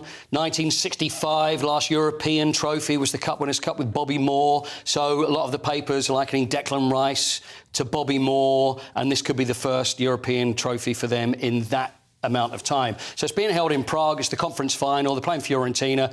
Very even. Could go either way. But about 30,000 West Ham fans are over in Prague at the moment. Yeah. The stadium only holds 20,000, the Fortuna Arena, 19,000 in fact. And which is bizarre because they could have sold out anywhere. Yes. Everybody wants to go and see this final. And also, I think what's also really important, other clubs that were saying, oh, this Mickey Mouse Cup, nobody cares about it. It's a European trophy. We remember the Cup Winners' Cup and the UEFA Cup and the European Cup, which is now the Champions League. There was always 3, and I think it's really important. I think it's brilliant for West Ham, and I think it's great for football. So West Ham are so behind it, very excited about it, and we wish them well. So that's tonight. Paul, has West Ham made a decision on David Moyes yet or not? So they haven't. So Moyes could win a trophy for them. Yeah. And still not have the manager's job at the start of next season. I'd be really surprised. If they win the trophy, which would be huge for the club, I don't think they're going to show David Moyes the door. I think this is all up in the air. And I'd be really surprised if the whole thing hinges on whether they win or lose. Because let's face it, they haven't had a great season in the Premier League, but in Europe it's been very successful. Well, they survived to fight another day in the Premier League, another season. Yeah, of course. And they could have a trophy. Quite a prestigious trophy as a result. Absolutely. So watch this space. Now, snooker. Right, more trouble. Now, I tell you what, I really don't like this. I really don't like this. Yep. So basically, we've got match-fixing scandals going on, and this seems to be a ring of Chinese players involved in all of this. What's the latest on this? Right, so we've got Liang Wenbo and Li Hang. Both of these players have been banned from for life now. It's the WPBSA. There's 8 others also. They've also had various bans going from 5 years to 20 months. I mean, if I can just read you the charge. There's Liang Wenbo there, who's a UK finalist in 2015. So he's charged with, and this is what he's been found guilty of, fixing 5 matches. So, I mean, any sport with any fixing involved, you would think it's got to be a lifetime ban. But then trying to get other players to fix 9 matches, betting on games as well, threatening another player by saying, look, you've got to be involved in this or else, deleting messages, failing to cooperate. It just can't go on in sport. Any sign of it. So his penalty was 5 years? What? No, he's banned for life. Oh, he's been banned for life. Some of 5 years to 20 months, but both him and Li Hang have been banned for life. Some cricket news to throw at you. Just seen it as a flash on wires. Yeah. Spinner Moeen Ali's come out of retirement. Ah, that's amazing. From Test cricket, and he's been added to England's Ashes squad. The England and Wales Cricket Board has just announced. Well, the story is Jack Leach, who's our main spinner, nasty injury, is out for the entire Ashes. So we've got Moeen Ali, had retired from Test cricket, still playing one day in T20s. So what's going to happen? Would he actually decide to come back? Because they asked him last year and he said no. But if ever you're going to come back, the Ashes against Australia in this country, I mean, it'd be hard to turn down. So it's great news that he's decided to play. Got my ticket. Oh, have you? Yeah. Which one? For the Ashes. Which game? 5 of them? It's for Thursday through to Sunday, is it, or so? Yeah, well, this is the one coming up. So the first one, So the first starts a week on Friday. OK. And then we've got 5 tests ahead. So we'd never have a better chance. And I'm touching wood wherever. And Isabel's going to Wimbledon? I'm all ready for Wimbledon. Got my dress. Never mind my ticket. Excellent, excellent. It's honestly, it should be. I love the summer season. It gets very exciting when you've got Wimbledon. Do you know what we should do? The 3 of us should do. We know nothing about rowing or anything, but we should go to Henley. We were talking about the Henley Loop this morning. That's another matter. The Loop of Henley. And you could just indulge in your favourite pastime. I remember being at Henley once working as a reporter, but it was so hot. It was blistering. That was about 5 years ago or so. Absolutely blistering. Well, your son's school I went to, was really good at rowing. Produced lots of rowers at Henley, so I used to go to watch them. We never did rowing at my school. I mean, we didn't even play rugby because it was too posh to play rugby. Yeah. So I don't think rowing would be... We were right on the River Thames. OK. So it was right there. Right, OK. But I don't know. I'd love to do it, but I don't know whether I would fit in perfectly. Do you think you'd fit right in. Do you think I'd be able to pull it off? You've got a pocket hanky. Do you think so? Something a little more stripy like Eamonn's got? All you need is a hat and you'll be there. A jaunty hat at a slight angle. A little Panama. OK, that'll work for me. And that could be a day out. I think so. I can't Henley's wait. a beautiful place. Actually. Yeah. It's really, really nice. I'm surprised you don't. I'll row, you bring the sandwiches. OK. I'll bring the bubbles. Lovely. Thanks, my friend. Thank you very much. If I don't see you before, I'll see you at the Ashes. Look forward to it. Or Henley. If you work out when you're going, I'll see. OK, mate. We're going to continue the sporting theme a little bit in the papers. We're talking about whether Rob Burrow and Kevin Sinfield should be knighted after all their amazing work for their motor neurone disease charity, and indeed for Rob Burrow. Look at it, those pictures, so emotive. David Mellor, Emma Burnell with the papers up next.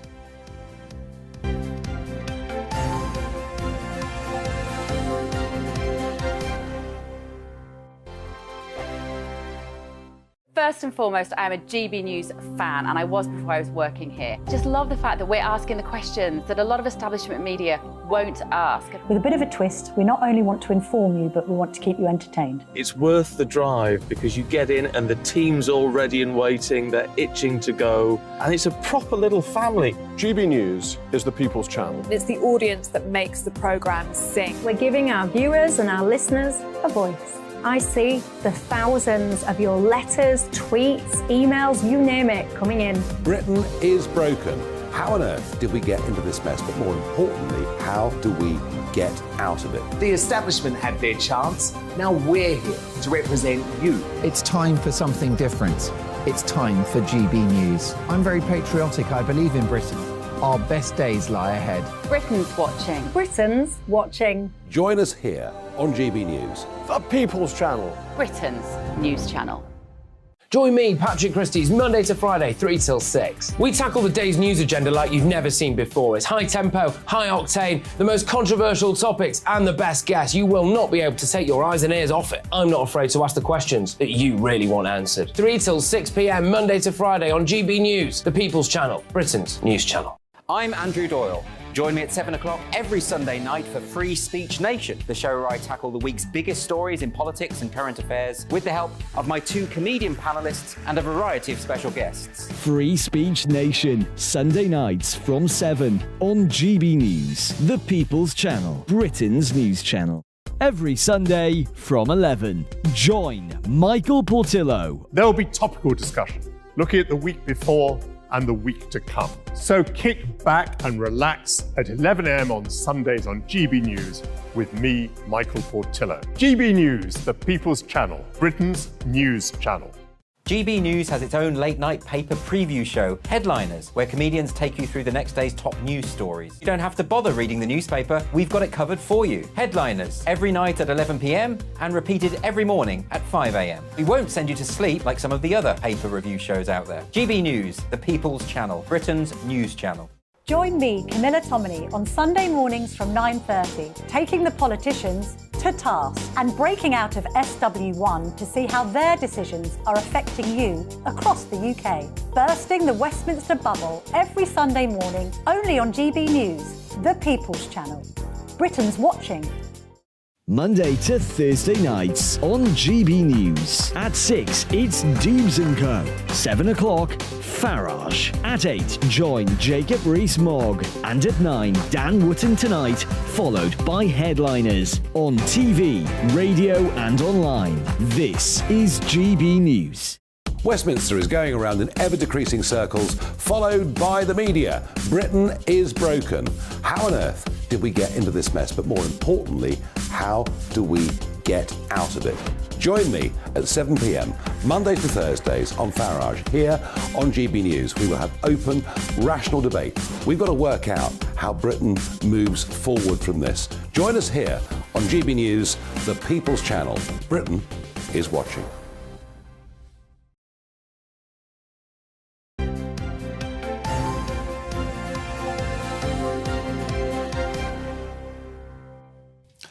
The front pages of your newspapers stack up like this morning. Times leading with Prince Harry's political attack on the government as he gives evidence against Mirror newspaper group at the High Court, and the photograph of that dam which has been breached in Ukraine. Yeah, and that's the lead story for The Telegraph. According to Rishi Sunak, they're saying this will be a new low if Russia is found to have been responsible for that. OK, here's the Express, focusing on the game-changing new weight loss drug aimed at slimming down the country. And the Star says police are failing to solve a single burglary in almost half of neighbourhoods in England and Wales. I'm glad I keep David Mellor giggling away. No, do you know what? It makes me laugh that it makes you laugh, David, because, David, imagine if you're wonderful, because you've got a treasury of antiques and things in your home. Imagine if you were burgled and they didn't even investigate it. But the point is, ever since I've been on this programme and other programmes, I've always made it clear that, the police are not doing a very good job. Or as Brendan Byrne once said, there's no situation so terrible that a policeman can't make it worse. Yeah. What is making it worse for the police, do you think? Well, I think that there is, first of all, I think the police have been too much interested in what I would call social non-crimes. Policing tweets, not the streets. Exactly. Well, that's a good one. When did you do that? Just came up with it. Wow. Well, you're right. Big bucks, Isabel. Yeah. I'm surprised. It's worth coming on this show. These odd moments honestly, you remind me of my dad so much. Sadly, I'm old enough to be your dad, and it gives me no pleasure to say that. Anyway, that was entertaining. But you do want to talk about the army. This is front page of the Times. Yes, it's interesting, and it's in one or two other papers as well. This is based on some evidence given by a military historian at King's College, Cambridge, Simon Anglim, to the Defence Select Committee, where he says that despite the increase in defence spending, Britain is not in a position where we could fight an effective military campaign.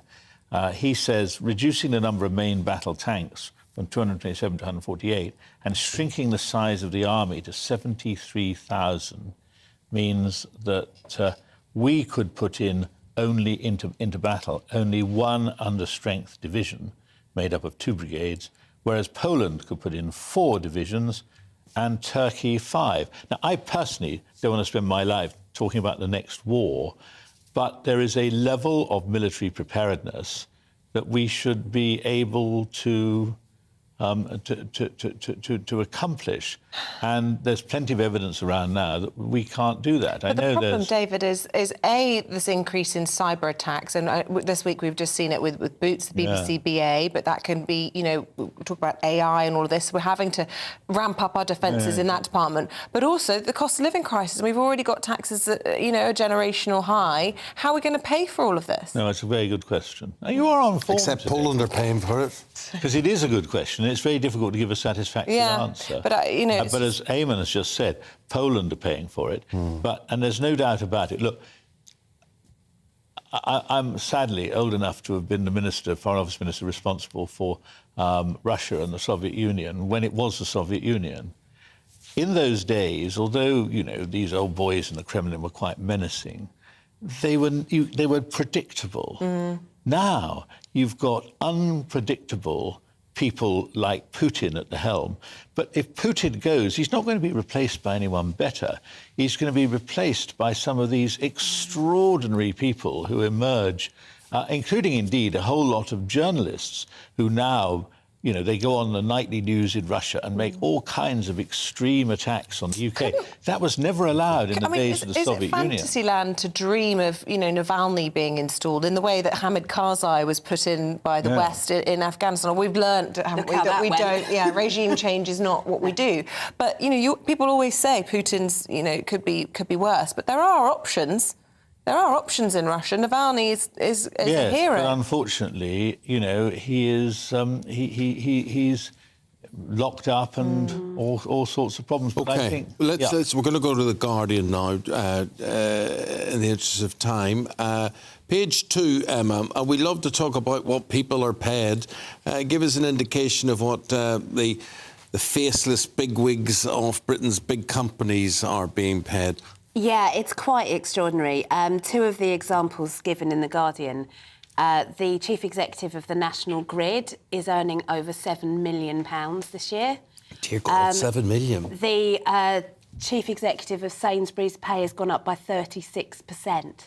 And you just think, when we are struggling, and the two things that people talk about when we talk about this cost of living crisis are energy bills and food. And you just think there could... I don't think we should have sort of, pay caps particularly, but you just think, how are you getting away with that when so many of your customers are just desperately struggling? And not just your customers, actually. The people who we actually meet at Sainsbury's, the workers who are stocking the shelves and working very long, very hard shifts for very little money. Next to nothing. Exactly. Yeah. The Treasury will be earning a load from those huge pay packets, though, won't they? I mean, a lot half of it's being given in bonuses and things, so they do avoid taxes on it as much as they can. What do you make of that argument, though, David? I make of that argument Chief Secretary of the Treasury, they get over half, don't they, of these huge salaries? Yes. I think it's always easy to make cuts in companies. I mean, there's somebody who runs a TV company and all they do is sell off TV properties. They don't generate anything extra through the company. It's easy to make savings. It's not easy to generate wealth within a company, and that's when people should be... But if the chief exec of National Grid's on £7 million a year, more than £3.5 million's going to number 11. But that's funding hospitals, that's funding... It's still an appalling...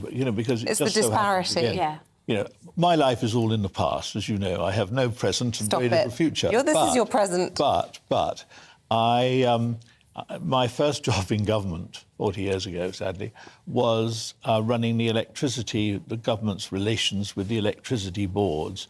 I was then astonished how little these guys got paid. So where they get the £7 million from? Somebody somewhere took over and thought, we've got to ramp these people up to no benefit at all to the public. Yeah, that's the way it is. Do you like cheese? I do. What's your favourite? Cheddar? And you and I have got wonderful double chins to prove it. I'm glad you didn't She says got a double chin. Put down. Cheese is all about double chins. But which is your favourite? Bit of cheddar? Yes, I don't mind a bit of cheddar, but I have to admit, and this is terrible, I like a lot of French cheese. Yes, well, that's OK. What about you, Emma? Cheese fan? I love cheese. I mean, obviously, I ration it. But because I don't drink milk and put milk in my coffee, you're allowed a certain amount of dairy a day on Slimming World. So I have 2 lots of cheese every day. And What I love type? it. I like Philadelphia. I love a good cheddar. Halloumi is my treat. Stop, you're making me hungry. Don't talk about halloumi. It's the saltiness of... Oh, it's just it makes me sick. That's Squeaky, gelatinous. salty. No. No, not I like for you. that. I like that cheese that's got the apricots in it. Or Oh, the, yeah, that's an Wednesday abomination. Dale Can't be is putting lovely. fruit in cheese. Do you think can have so? it with it on the side, but no. Is that Wensleydale? I don't yeah, know. I've had a Wednesday Yes, with red apricots. It's currants lovely. they put in the Wednesday. Yes. But failing that, Things we know about. Standard old Ulster cheddar is fine for me. Now, on the subject of cheese, guys, you're very welcome to watch this because this is interesting. This is a story about a man that eats cheese, and nothing but cheese. And Isabel says he's got a 6-pack. What a beers? Cheese and beer. No, 6-pack of abdominal muscles. Let's speak to Tracy. I can see what first attracted you to your husband, Mark, 26 years ago. It was the abs. Tell us all about it. Good morning. Hello, how are you guys? All the better for seeing you two. Making us hungry. So, Mark, what's that? Is that breakfast you've got in front of you? That's just my little snack, my starter. Oh, my word. But listen, mate, and no one can answer this for me. Is that all that it's going to be today, cheese, or will there be something else with the cheese? No, definitely something else. Yeah, a bit of bacon or something. Something healthy. So this started actually. I done this crazy TikTok, and I had 4.2 million views and 30,000 followers overnight, and everyone was disgusted by the cheese, saying he's going to have a heart attack, he's going to die. And to me, because I've made this sandwich for 27 or 8 years, and I'm thinking to myself, why are they saying that? So you're a cheese enabler. Look at him walking around the supermarket eating it like a snack. And apparently you like a piece of bread with a whole packet of cheddar cheese on it, and then another piece of bread on top of it, and that is your normal sandwich. Are we looking? We're about to see this in all its glory. Definitely. Oh, no, you've got to have decent cheese on a sandwich. Yeah. Yeah. So, Mark, what is the appeal? Why do you lick your lips at cheese? Do you think you're a cheese addict then? You're addicted to it? Yeah, I think I am addicted to it, but it just started when I was a child and my parents used to just put like cheese and that on the table quite a bit, and onions and different things, and I used to just clear the lot. None of my brothers or anyone would touch it hardly. And since then, well, I just carried on eating it. And The silly thing is, I've been doing these sandwiches. I was like 21 when I went with Mark, and I continued doing these sandwiches and didn't think anything of it. No, and all of a sudden it's gone viral. Are you a cheeser? Do you like cheese then as well, Tracy? No, I have IBS. Straight through. I See? can't eat Now, cheese. on the question of being amount straight through, is what way does it affect you, Mark? It is bound to play havoc with your intestinal system. I'll tell you, everybody keeps saying that to me, and that about do I have problems? And I have no problems whatsoever. I don't dream. Another big one was the dreaming. Yeah, the People dreaming, think he dreams, cheese. but I do, and I have nightmares, and I don't eat cheese. Oh my goodness, you guys are I think she has scientific nightmares of marvels. me You're eating defying all doctors, and apparently you're a picture of health, and indeed you have a six-pack. Would you care to demonstrate this and show us the evidence this morning? It's dropped again He now. is rock hard, I'm telling you. It shows a bit.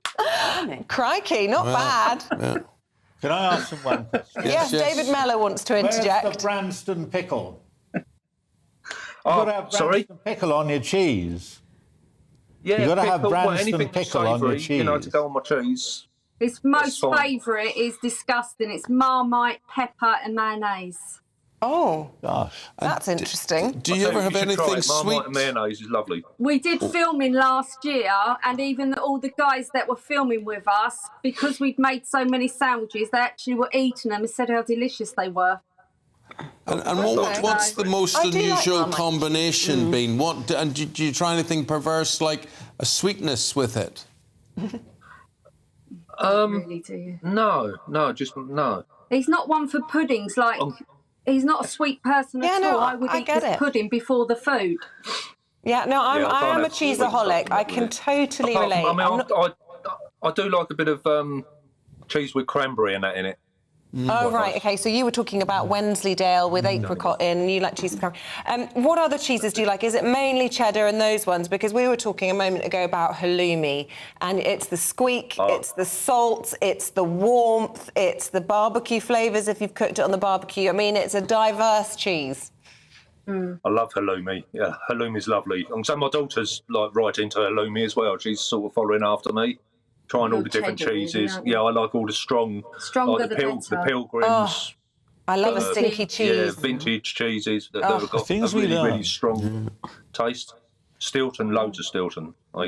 So Mark, how many blocks of cheese would you go through a day or a week? How many are we talking about? I'll go through 2 of these a day without thinking about it. Sometimes I'll have 3. It all depends how I'm feeling, but I'll quite easily clear this lot. Let's have a look at the width so we can get a sense of the scale next to your hands. Can I say, they're not actually a block of cheese. Is that very big, is it really? That's huge. That would last my family of 4 more than a week. More than a week. No way, really? Yeah. Yeah. See, I on toast the other day and it took 2 packs. Just the cheese on toast. How much bread do you... I mean, won't that just completely... what bread could... It has to be sourdough or something? I put the slice of bread in the middle. This is brilliant. You're my kind of man. Absolutely love my cheese as well. You are the king and cheese queen. I see what you've done with your T-shirts there. Yes. Tracy and Mark. In Maidstone, I thought you might be living in the Cheddar Valley or something down in Somerset, but maybe that's somewhere you'll end up moving. Thank you both very much indeed. And Tracy there, very much the enabler, very much making all this happen and working in the kitchen, feeding Mark's addiction there. See, if you could only eat one food, en masse, would it be cheese? No, ice cream. Ice cream. And Bernal? Fried chicken. Fried chicken. I mean, I can't, but I could live on it. And David? Well, yeah, I like ice cream, but am I permitted to say, why doesn't he make his own sandwiches? Right? Good point. I didn't expect you to make the feminist comment this morning. We new men, and I consider myself a new man. I get in the kitchen as much as Penny, and I enjoy cooking actually. Well, and certainly when it comes to making a sandwich, I mean, God, that's not difficult, is it? Certainly not. Well, some people can get it very wrong, but cheese with tomato. I like cheese and tomato sandwich. I think that's nice. What would you have accompanying your cheese? Red onion marmalade. Yes. Yeah. My mum and dad both make excellent chutneys. So really nice chutney. Well, there we go. From cheese to Prince Harry. He's going to be talking a bit more in the High Court today. We have our cameras prized on it for you, and we'll have full coverage throughout the day and all the details in just a minute. Hello, a very good morning to you. It's Aidan McGibbon here with the GB News forecast from the Met Office. Once again, a lot of cloud to wake up to across much of the UK. It will brighten up for many. I think it will brighten up more widely compared with yesterday, but it's going to stay cold and dreary along the east coast because we've got the same weather pattern we've had for 3 weeks or more. High pressure to the north, this cool easterly airflow bringing low cloud in from the North Sea, and that low cloud again is fairly extensive as we start the day, stretching into parts of Wales, central Scotland, not so much into the southwest of England, and actually promising signs that low cloud will retreat back to the east coast by the afternoon. Warm sunshine breaking out widely elsewhere, but this marked temperature contrast continues. 23, 24 Celsius in the south and in the west, but along that North Sea coast, 11 to 14 Celsius. A chilly North Sea wind affecting East Anglia, especially Norfolk and parts of Kent. That continues, and it will continue to bring that low cloud back in once the sun goes down tonight. So overnight, low cloud becoming extensive once again across the UK. There are some signs that the west will stay clearest once again, and it's going to be breezy through the day and overnight across the south and southwest. Nevertheless, tomorrow, same sort of thing. Cloudy for many as we begin the day, that low cloud retreating back to the east coast. A good chance that parts of East Anglia and the southeast will be less cloudy and less cold compared with recent days, but we keep the cloud for northeast England, parts of northern and eastern Scotland. Temperatures, again, very mixed across the country. It is warming up in the south and southwest. up to the mid-20s at times later this week here. And then that humidity that we're seeing in the southwest moves across the country into the weekend, bringing higher temperatures, yes, high 20s possible, but also a threat of thunderstorms. Coming up, brace yourself for day 2 of Harry's High Court testimony as we continue our exclusive coverage of his assault on the British Free Press. Expect more bombshells like this using our Harry. The phrase two-faced may have come from a voicemail. That's how I've always seen him. I've never smoked a joint in that pub or in my father's house. So join me, Samantha Markle, Lady Colin Campbell and Jim Davidson for Harry's Evidence, The Verdict, Day 2, coming up on Dan Wootton tonight, 9 p.m. till 11 p.m, only on GB News.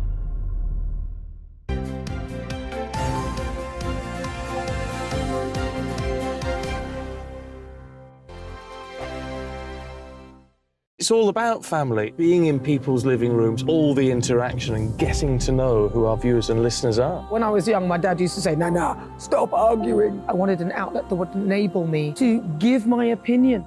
People are going through a really hard time right now, and I know that you don't feel like you're being listened to by the establishment. I came to GB News because it's the people's channel, and I want the audience to have their say on the events of the day. We're dynamic. We do something different. Democracy shows that the wisdom of the nation is in its people. I get to travel to find out what the story is from a personal perspective. The British people aren't fools. We know when we're not being told the full story. We've got to work out how Britain moves forward from this. It's the best country in the world. The establishment had their chance. Now we're here to represent your views. Britain's watching. Britain's watching. Britain's watching. We're proud to be GB News. The People's Channel. Britain's news channel. I'm Jacob Rees-Mogg, the Member of Parliament for North East Somerset and a former government minister. For years, I've walked the corridors of power in both Westminster and the City of London. We need to have the arguments, the discussions on how we make it better. Crop failures, famine, war, suffering on a scale completely unimaginable. We are putting the cart before the horse. As Charles I said at the scaffold, he was the true defender of liberty. Yeah, I've completely derailed the conversation. Join me Monday to Thursday at 8 p.m. on GB News, Britain's news channel. The Dubes and Co, we tackle the issues of the day with real, robust debate, both sides of the fence, battling it out with me in the middle with my forthright opinions and views. And often really interesting things happen because you start with a position and then by the end of the debate you find actually, I might not have thought about that one. What we need in this country is 2 new political parties. You should maybe think about doing a 2024 calendar. I'm Michelle Dewberry and I'm keeping you company right through until 7 o'clock this evening. GB News, the People's Channel, Britain's watching. I'm Mark White. As GB News Home and Security Editor, I cover those key issues that are so important to you. Our authorities, our communities doing all they can to combat violent crime. With the public services under unbearable strain, why are we still failing to control our borders? Defence, the first priority of any government, has been continually hollowed out. Can we trust our politicians to protect the armed forces? Join me, Mark White, on GB News. Monday to Thursday, 9 p.m. till 11 p.m. Join me, Dan Wootton. I'll bring you the sharpest takes and hottest debates. Do you not believe in prison? I don't believe in prisons. I'm completely stunned. I guarantee you there'll be no spin, no bias, no censorship. I actually was personally quite offended by it. And no reason to go to bed. So I guess they've always been quite woke. That's Dan Wootton tonight on TV, radio and online. Monday to Thursday from 9 p.m. till 11 p.m. on GB News. The People's Channel, Britain's news channel. You've probably seen politicians interviewed 1,000 times, but we do it differently. We find out who they really are, we don't shout, we chat, and hopefully we bring a bit of light, not just heat. Did you know Kate Moss? Apparently. Do you have a pair of jeans or a pair of jeans? No, of course I don't. What would I do with them? My friends are like, oh my God, what's she doing now? Join me every Sunday at 6 for Gloria Meets, only on GB News, the People's Channel, Britain's news channel.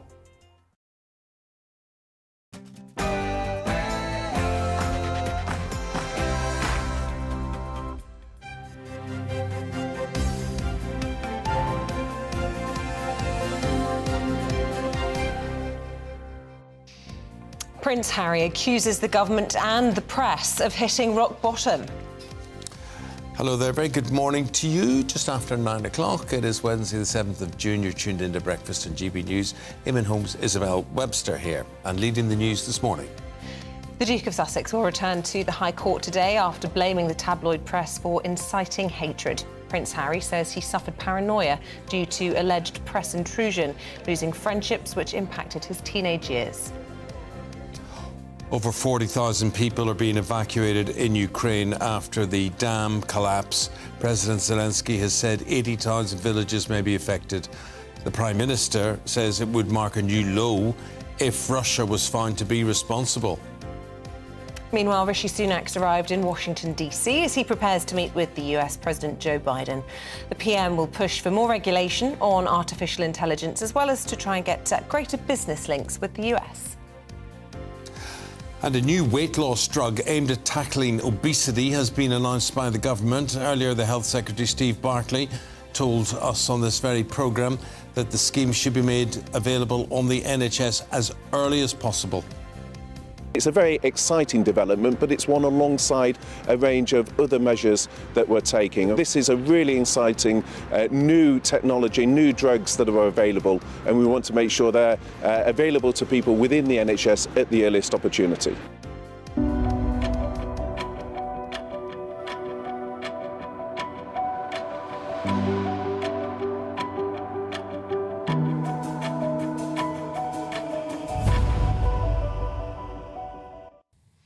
Well, it is our top story today. Prince Harry is to appear for his second day at the High Court this morning. During day one, the Duke said he'd experienced hostility from the press from the day he was born. He accused Mirror Group newspapers of hacking his voicemails when he was a teenager. He said he believed stories written in their publications caused security concerns for him and damaged his relationships. Well, Harry also admitted under oath that his memoir, Spare, had contradicted a claim in his witness statement. Our royal reporter, Cameron Walker, outside. And Cameron, you're ready to go. Prince Harry will appear in that box at about what time on day two? We reckon about 10:30, Eamonn, but of course yesterday he faced nearly 5 hours of questions and cross-examinations from the barrister representing Mirror Group newspapers, becoming the first royal to be in a witness box, first senior royal since the 19th century.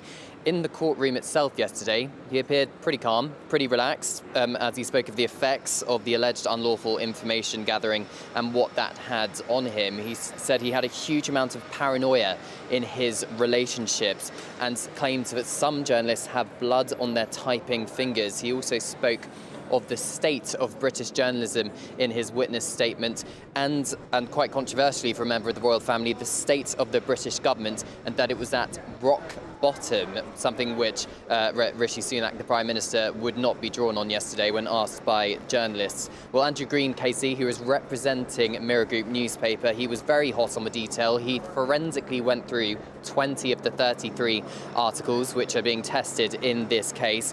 He asked Prince Harry specifically what was distressing him at the time when he read those articles at the time of publication, and Prince Harry couldn't remember or would not, and said he would be speculating if he was to say that the distress was he had distress caused by him when he read those articles at the time of publication.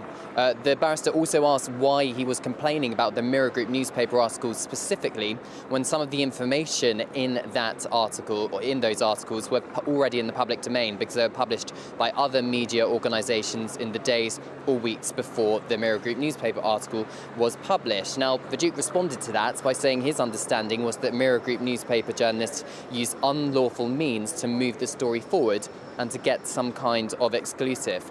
The barrister representing Mirror Group newspaper also used Harry's memoir Spare against him. One such instance, an article written in 2003 alleging a fallout or a disagreement between Prince Harry and his brother Prince William over whether or not to meet Diana's former butler Paul Burrell, had two different versions of the events. That's what the barrister put to Prince Harry. One version of events in Prince Harry's memoir and the other in his witness statement. It's all about a balance of probabilities, according to a media lawyer who was speaking last night as to whether or not Harry is going to win some of these claims or not.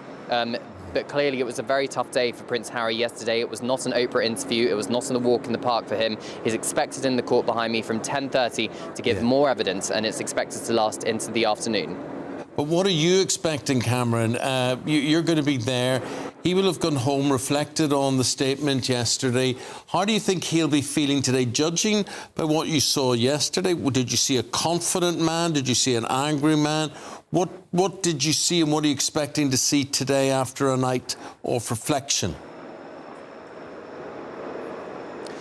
Well, I saw a very confident man, even away from the cameras, at least at the start of the day, Eamonn. But I'm sure, as you can perhaps imagine, after nearly 5 hours of questioning, I think perhaps his tolerance perhaps was starting to wane. Now, the judge told him and warned him just before proceedings wrapped up yesterday that he cannot discuss his evidence or witness statements with anybody before he comes back to court today. And Prince Harry actually jokes to the judge that, oh, not even speaking to my 2 children on FaceTime tonight, Your Honour,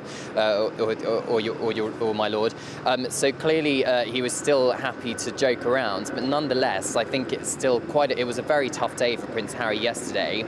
I think coming into it today, he's going to expect more of the tough questions from this barrister, Mr. Andrew Green, who is notorious apparently for having this kind of grilling to the complainant. So it'll be interesting to see how he continues to handle that, and whether or not if he's going to produce any credible, tangible evidence which is going to help him in this case.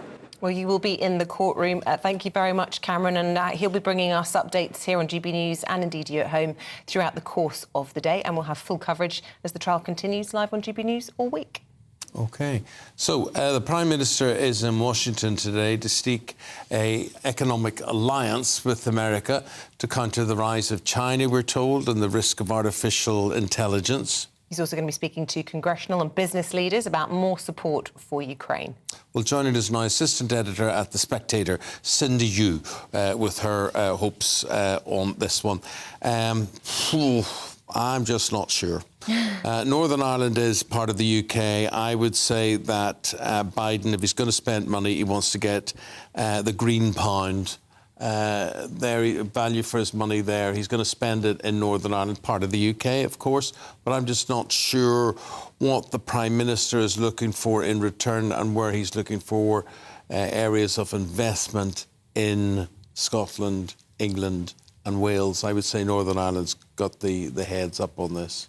I think it might be less about investment that the US can do into the UK and more about what the US won't pull away from the UK. So at the moment, there's a massive, massive row between the EU, the UK and the US about this gigantic subsidies package that Biden has brought in, $370 billion, the largest probably subsidies package in American history on renewable energy. Now, what that means is that green companies, car companies creating EVs and all that sort of stuff, battery makers, they're all trying to get a slice of that by going to the US. Right, so they have to manufacture in the US to get the benefits. Exactly. Right. Or Canada or Mexico, but not in the UK, not in the EU. So companies like Volkswagen. Canada? Is that to stop people crossing the borders? That's a Trump legacy, I think, because of North America is now they have their own little trade pact in North America. Okay. So basically this current subsidies pact Okay. gives them an exemption. But what the EU and the UK are worried about is, well, what happens to our own battery makers? What happens to our own car makers? British car industry is already struggling. So if you take away all this investment, what about our homegrown capability in the renewables industry? So there's no way that the UK can compete with $370 billion of subsidies. So Rishi Sunak's not going to try to do that. He's going to go over to the US and say, please give us an exemption. Anything that's created in the UK, let's also have that subsidy as well. We know he's also planning to talk about AI. We've talked a lot about it this morning, and I actually wanted to talk to you about something a bit more frivolous that he's allegedly being involved in, and that is the first pitch. Now, I think it's been downgraded because this is a big American tradition. When people come into the States, into Washington, they go to a baseball game and they're asked to throw the first pitch. Apparently, he's now been told he's not going to do that. You look confused and like you don't know anything about it. Joe Biden? No, Rishi Sunak. Oh, really? He's been asked to do a different event now, but this is news to you. Sorry. It has been quite widely reported, but I'm sorry, I thought you could. Well, he is a cricket man, isn't he? So I thought that he has a good pitching arm, but I guess I don't know what position he. But did you see that run that he did the other day? 45 minutes, 10 kilometres. He's clearly quite fit. What else is he being made to do instead? I think he's still getting involved in a baseball game, but in a less serious way. Someone Zach would be able to tell me in my ear, what's he doing today? Big finger, kind of. A UK-US friendly baseball game that he's attending rather than this big inaugural one. Apparently, every previous American president and big international visitors get asked to do this. And so Sunak will sit there going, yeah, not having a clue how they're scoring. But he lived in the States. He went to uni. Do you know how to play baseball? Do I? Yeah. I can play rounders. It's not that different. No, do you know how they score? No. Something about home runs? I mean, I feel like you're talking to the wrong people here, Eamonn. Yeah. But, no, but it's like most American sport. It's really just about eating, really. That's what it's about. Whereas British sport's about drinking, isn't it? Yeah, true. That's so true. It will be, but he'll have a hot dog. But you're right, Isabel. Sunak is going to be trying to say, look, I'm an American-friendly Prime Minister. I went to, Stanford, I'm Silicon Valley, on AI, all of this stuff. It's like, come on, Biden, come on, Joe, I get all of this in a way that my predecessors might not have got or that my successors might not get. So he's trying to really build that personal rapport. And I think it's the fourth time this year they've already met, and it's barely June. So he's very, very, very keen to say, we are your best friends. Yeah, I also read he's made a personal and very large donation to a college in the States, which is interesting. He still has a house in Santa Monica. Mm-hmm. I think he probably would quite... I think once, if he loses the election next year, you could actually see him stateside. I wouldn't be surprised. Yeah, possibly. I mean, it depends on if he thinks he could... it depends on if the Conservative Party ousts him at that point. I think they might. OK, let's have an update. More from Cindy very shortly. We're going to have an update on the news, and it shapes up like this. So the Prime Minister is also saying the destruction of the dam in Ukraine would mark a new low in the conflict if Russia is found to be responsible. Rishi Sunak said the immediate priority is the humanitarian response. Thousands of people now being evacuated since the dam in Russian-held Ukraine collapsed, and but we have no idea as of yet for the number of fatalities. It's reckoned it's going to take about 4 or 5 days for that the water that was being held to level out. Yeah. The Prime Minister's described a new weight loss drug scheme as a game changer. The £40 million pilot, which can help patients lose 15% of their body weight, is intended to tackle obesity and cut NHS waiting list times. Health Secretary Steve Barclay spoke to us this morning. He said it will be available to patients as soon as possible. It's a very exciting development, but it's one alongside a range of other measures that we're taking. And we're looking at, for example, the pilot in Wolverhampton. We've brought in other measures in terms of calorie disclosure to better inform patients on menus. So there's a range of things we're doing, but this is a really exciting new technology, new drugs that are available, and we want to make sure they're available to people within the NHS at the earliest opportunity. Nearly a third of primary schools in England don't have a male teacher, a new record low. A new study from the Warwick Business School report said boys from poorer backgrounds would benefit from having a male teacher, but they are less likely to have one.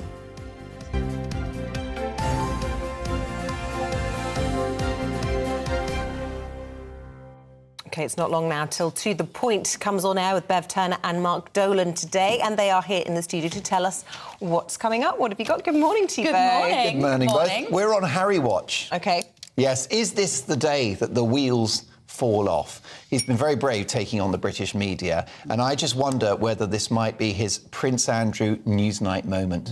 Yeah, I mean, the press are going to never forgive Harry for this. If he had a bad relationship with them before, let's just see what happens in the future. We're going to be talking about that. And also looking forward to Sunak's visit to America, of course. You've been discussing it here a bit this morning. We're going to be speaking to a few experts about how that might go, what we might see from him. Chance for him to appear on the world stage and maybe even break the ice with Joe Biden about that trade deal, which would be a tremendous post-Brexit thing. And I do like this story about the news that Britain, it turns out, is a very welcoming country to ethnic minorities. A new report, which you won't hear on other networks. Yes, exactly. Well, yes, Mark. But you see, Beverly, you've got all your sporting credentials and whatever. Do you know how baseball scores? How it scores? Yeah, but do you actually understand it? But I used to cover basketball. I used to do the NBA, didn't I, for British TV? So baseball, no idea. I would have loved to have seen Rishi Sunak bowl that ball. But as we know, it wouldn't have gone well. But he's a good cricketer. So he's probably got a decent throw. Bowling, yeah. You're just asking for potential embarrassment, though, aren't you? That's why. But that's kind of part of the tradition, isn't it? And everyone gets mocked for doing it. And Obama, even, who was, supposed to be so easy on the sports field, was laughed at. So do you remember when David Cameron, when he was Prime Minister, went on the David Letterman show and Letterman quizzed him about British history? And he was struggling, and it was pretty awkward, I'll be honest. Yeah, well, but if you remember, of course, last time... There's an idea for your show now. I think so, we might have to do that. The last time he was in America, Biden got his name wrong, of course. Yeah, on a very Sunak, exactly. whatever it was. You see, if that happened here in reverse, you would be racist. Correct. You would be, yes, because... But we are not. We can now categorically say we are the least racist country in the world. With the Windrush report, we're going to be talking to an expert on that and how welcoming we are. OK, that's very good. Thank you so much. Look, we'll have more for you in the last 15 minutes of the programme. Stay with us. We're going to discuss the ongoing evacuation in Ukraine. Rishi Sunak is calling it a new low for Russia if they're found to have been responsible for the destruction of one of the world's largest dams.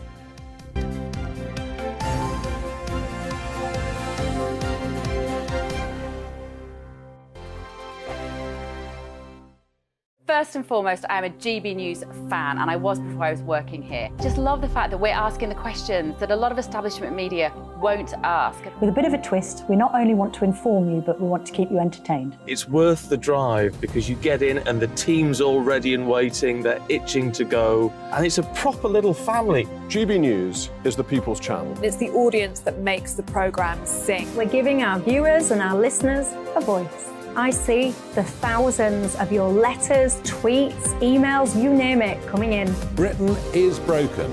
How on earth did we get into this mess? But more importantly, how do we get out of it? The establishment had their chance. Now we're here to represent you. It's time for something different.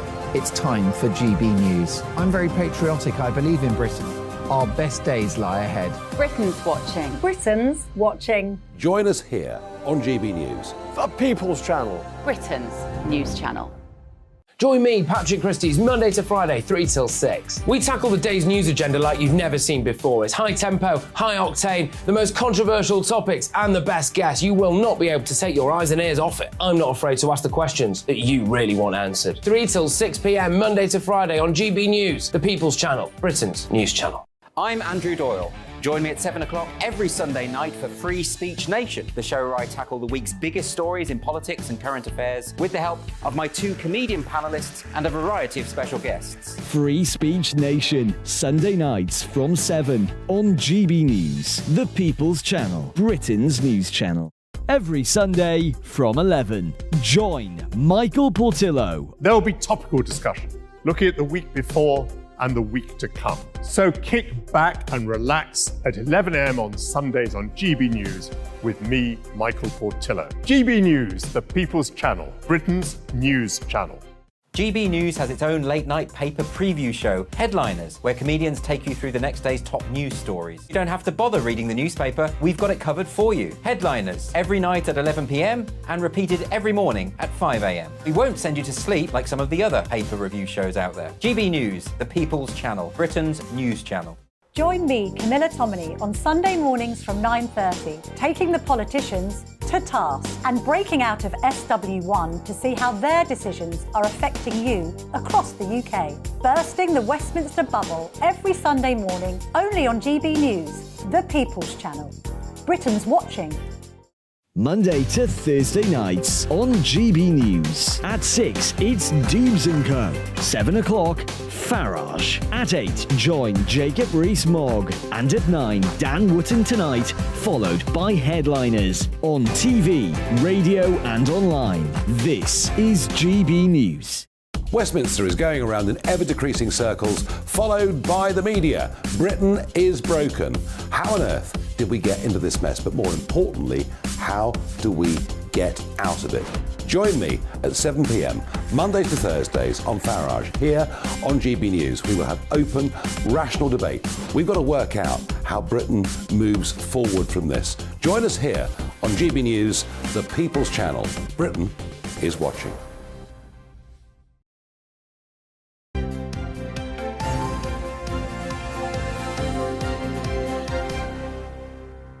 You know, we're sitting here talking to Cindy Yu. Cindy's the assistant editor of The Spectator and friend of this programme. And there's so many things news-wise that we're going to talk about. And one of the things in terms of Prince Harry, both you, Isabel, and Cindy were talking about how in his statements yesterday he came out as being not of the real world. Yeah. Give us some examples. Well, so the cross-examining lawyer said, couldn't someone have spotted you walking down the streets in one of these pub trips that you say was hacked, instead of someone calling into the papers and saying that you'd gone to the pub? And Prince Harry said, I don't walk down streets. Yeah, and he also... Just as like a universal statement. Full stop. He also said he'd never had a phone bill before in his life, let alone a phone contract, and it was always dealt with by somebody else. I mean, I think he's incredibly lucky that this trial is not being televised, that there are not clips out there, audio or video, because I think he sounds like Prince Andrew right now. He sounds like Prince Andrew right now. He's so out of touch. And, you know, to be fair, you know, if you grow up in that environment, maybe you can't be blamed for being out of touch, but just saying stuff like that. And then obviously, you know, Twitter was awash with pictures of him walking down the street. He wasn't even, you know, telling the truth or remembering correctly. Yes, his version of the truth. And you wonder... Yes, my truth. Yeah. Speaking my truth. My truth. My truth is I wasn't there, yeah.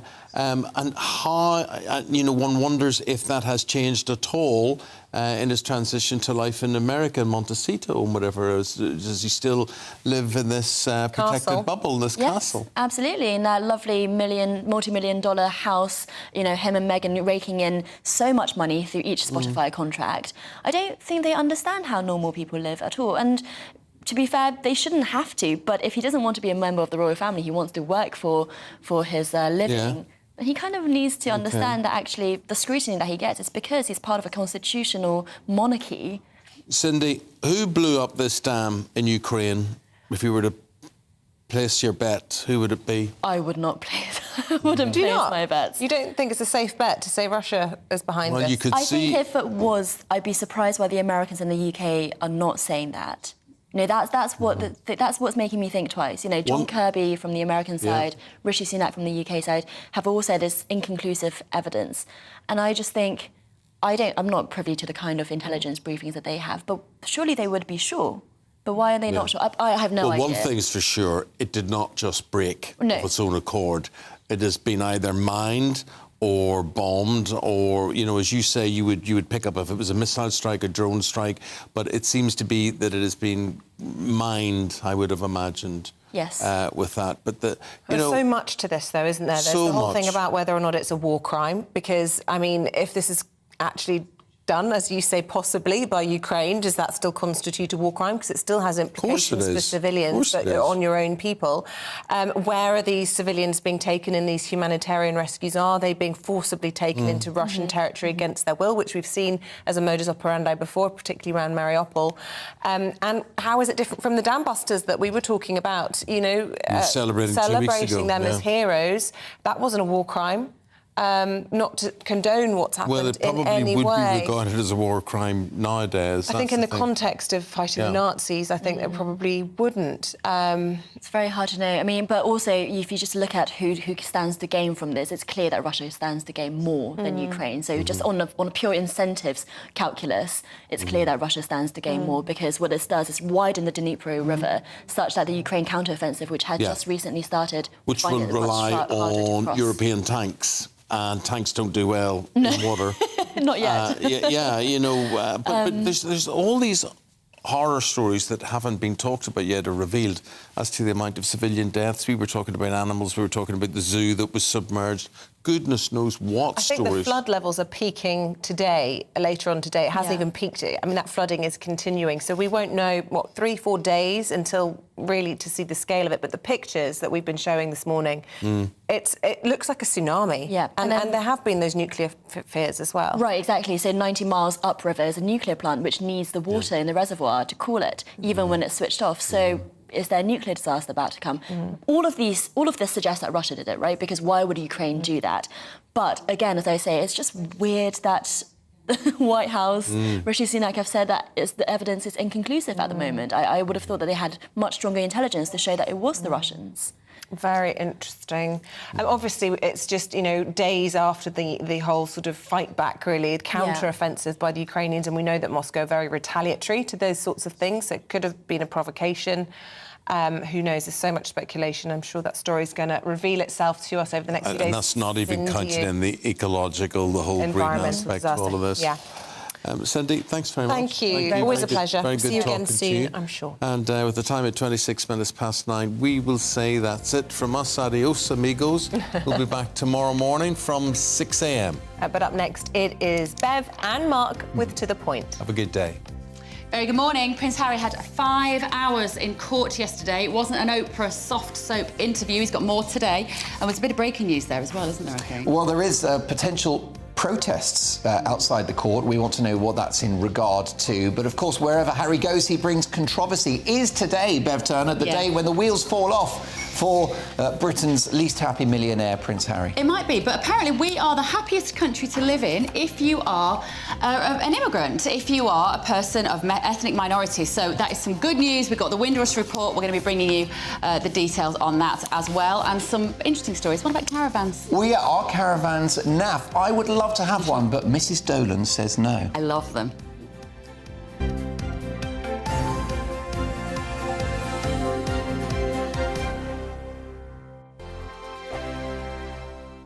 It's all about family, being in people's living rooms, all the interaction and getting to know who our viewers and listeners are. When I was young, my dad used to say, "Nana, stop arguing." I wanted an outlet that would enable me to give my opinion. People are going through a really hard time right now, and I know that you don't feel like you're being listened to by the establishment. I came to GB News because it's the People's Channel, and I want the audience to have their say on the events of the day. We're dynamic. We do something different. Democracy shows that the wisdom of the nation is in its people. I get to travel to find out what the story is from a personal perspective. The British people aren't fools. We know when we're not being told the full story. We've got to work out how Britain moves forward from this.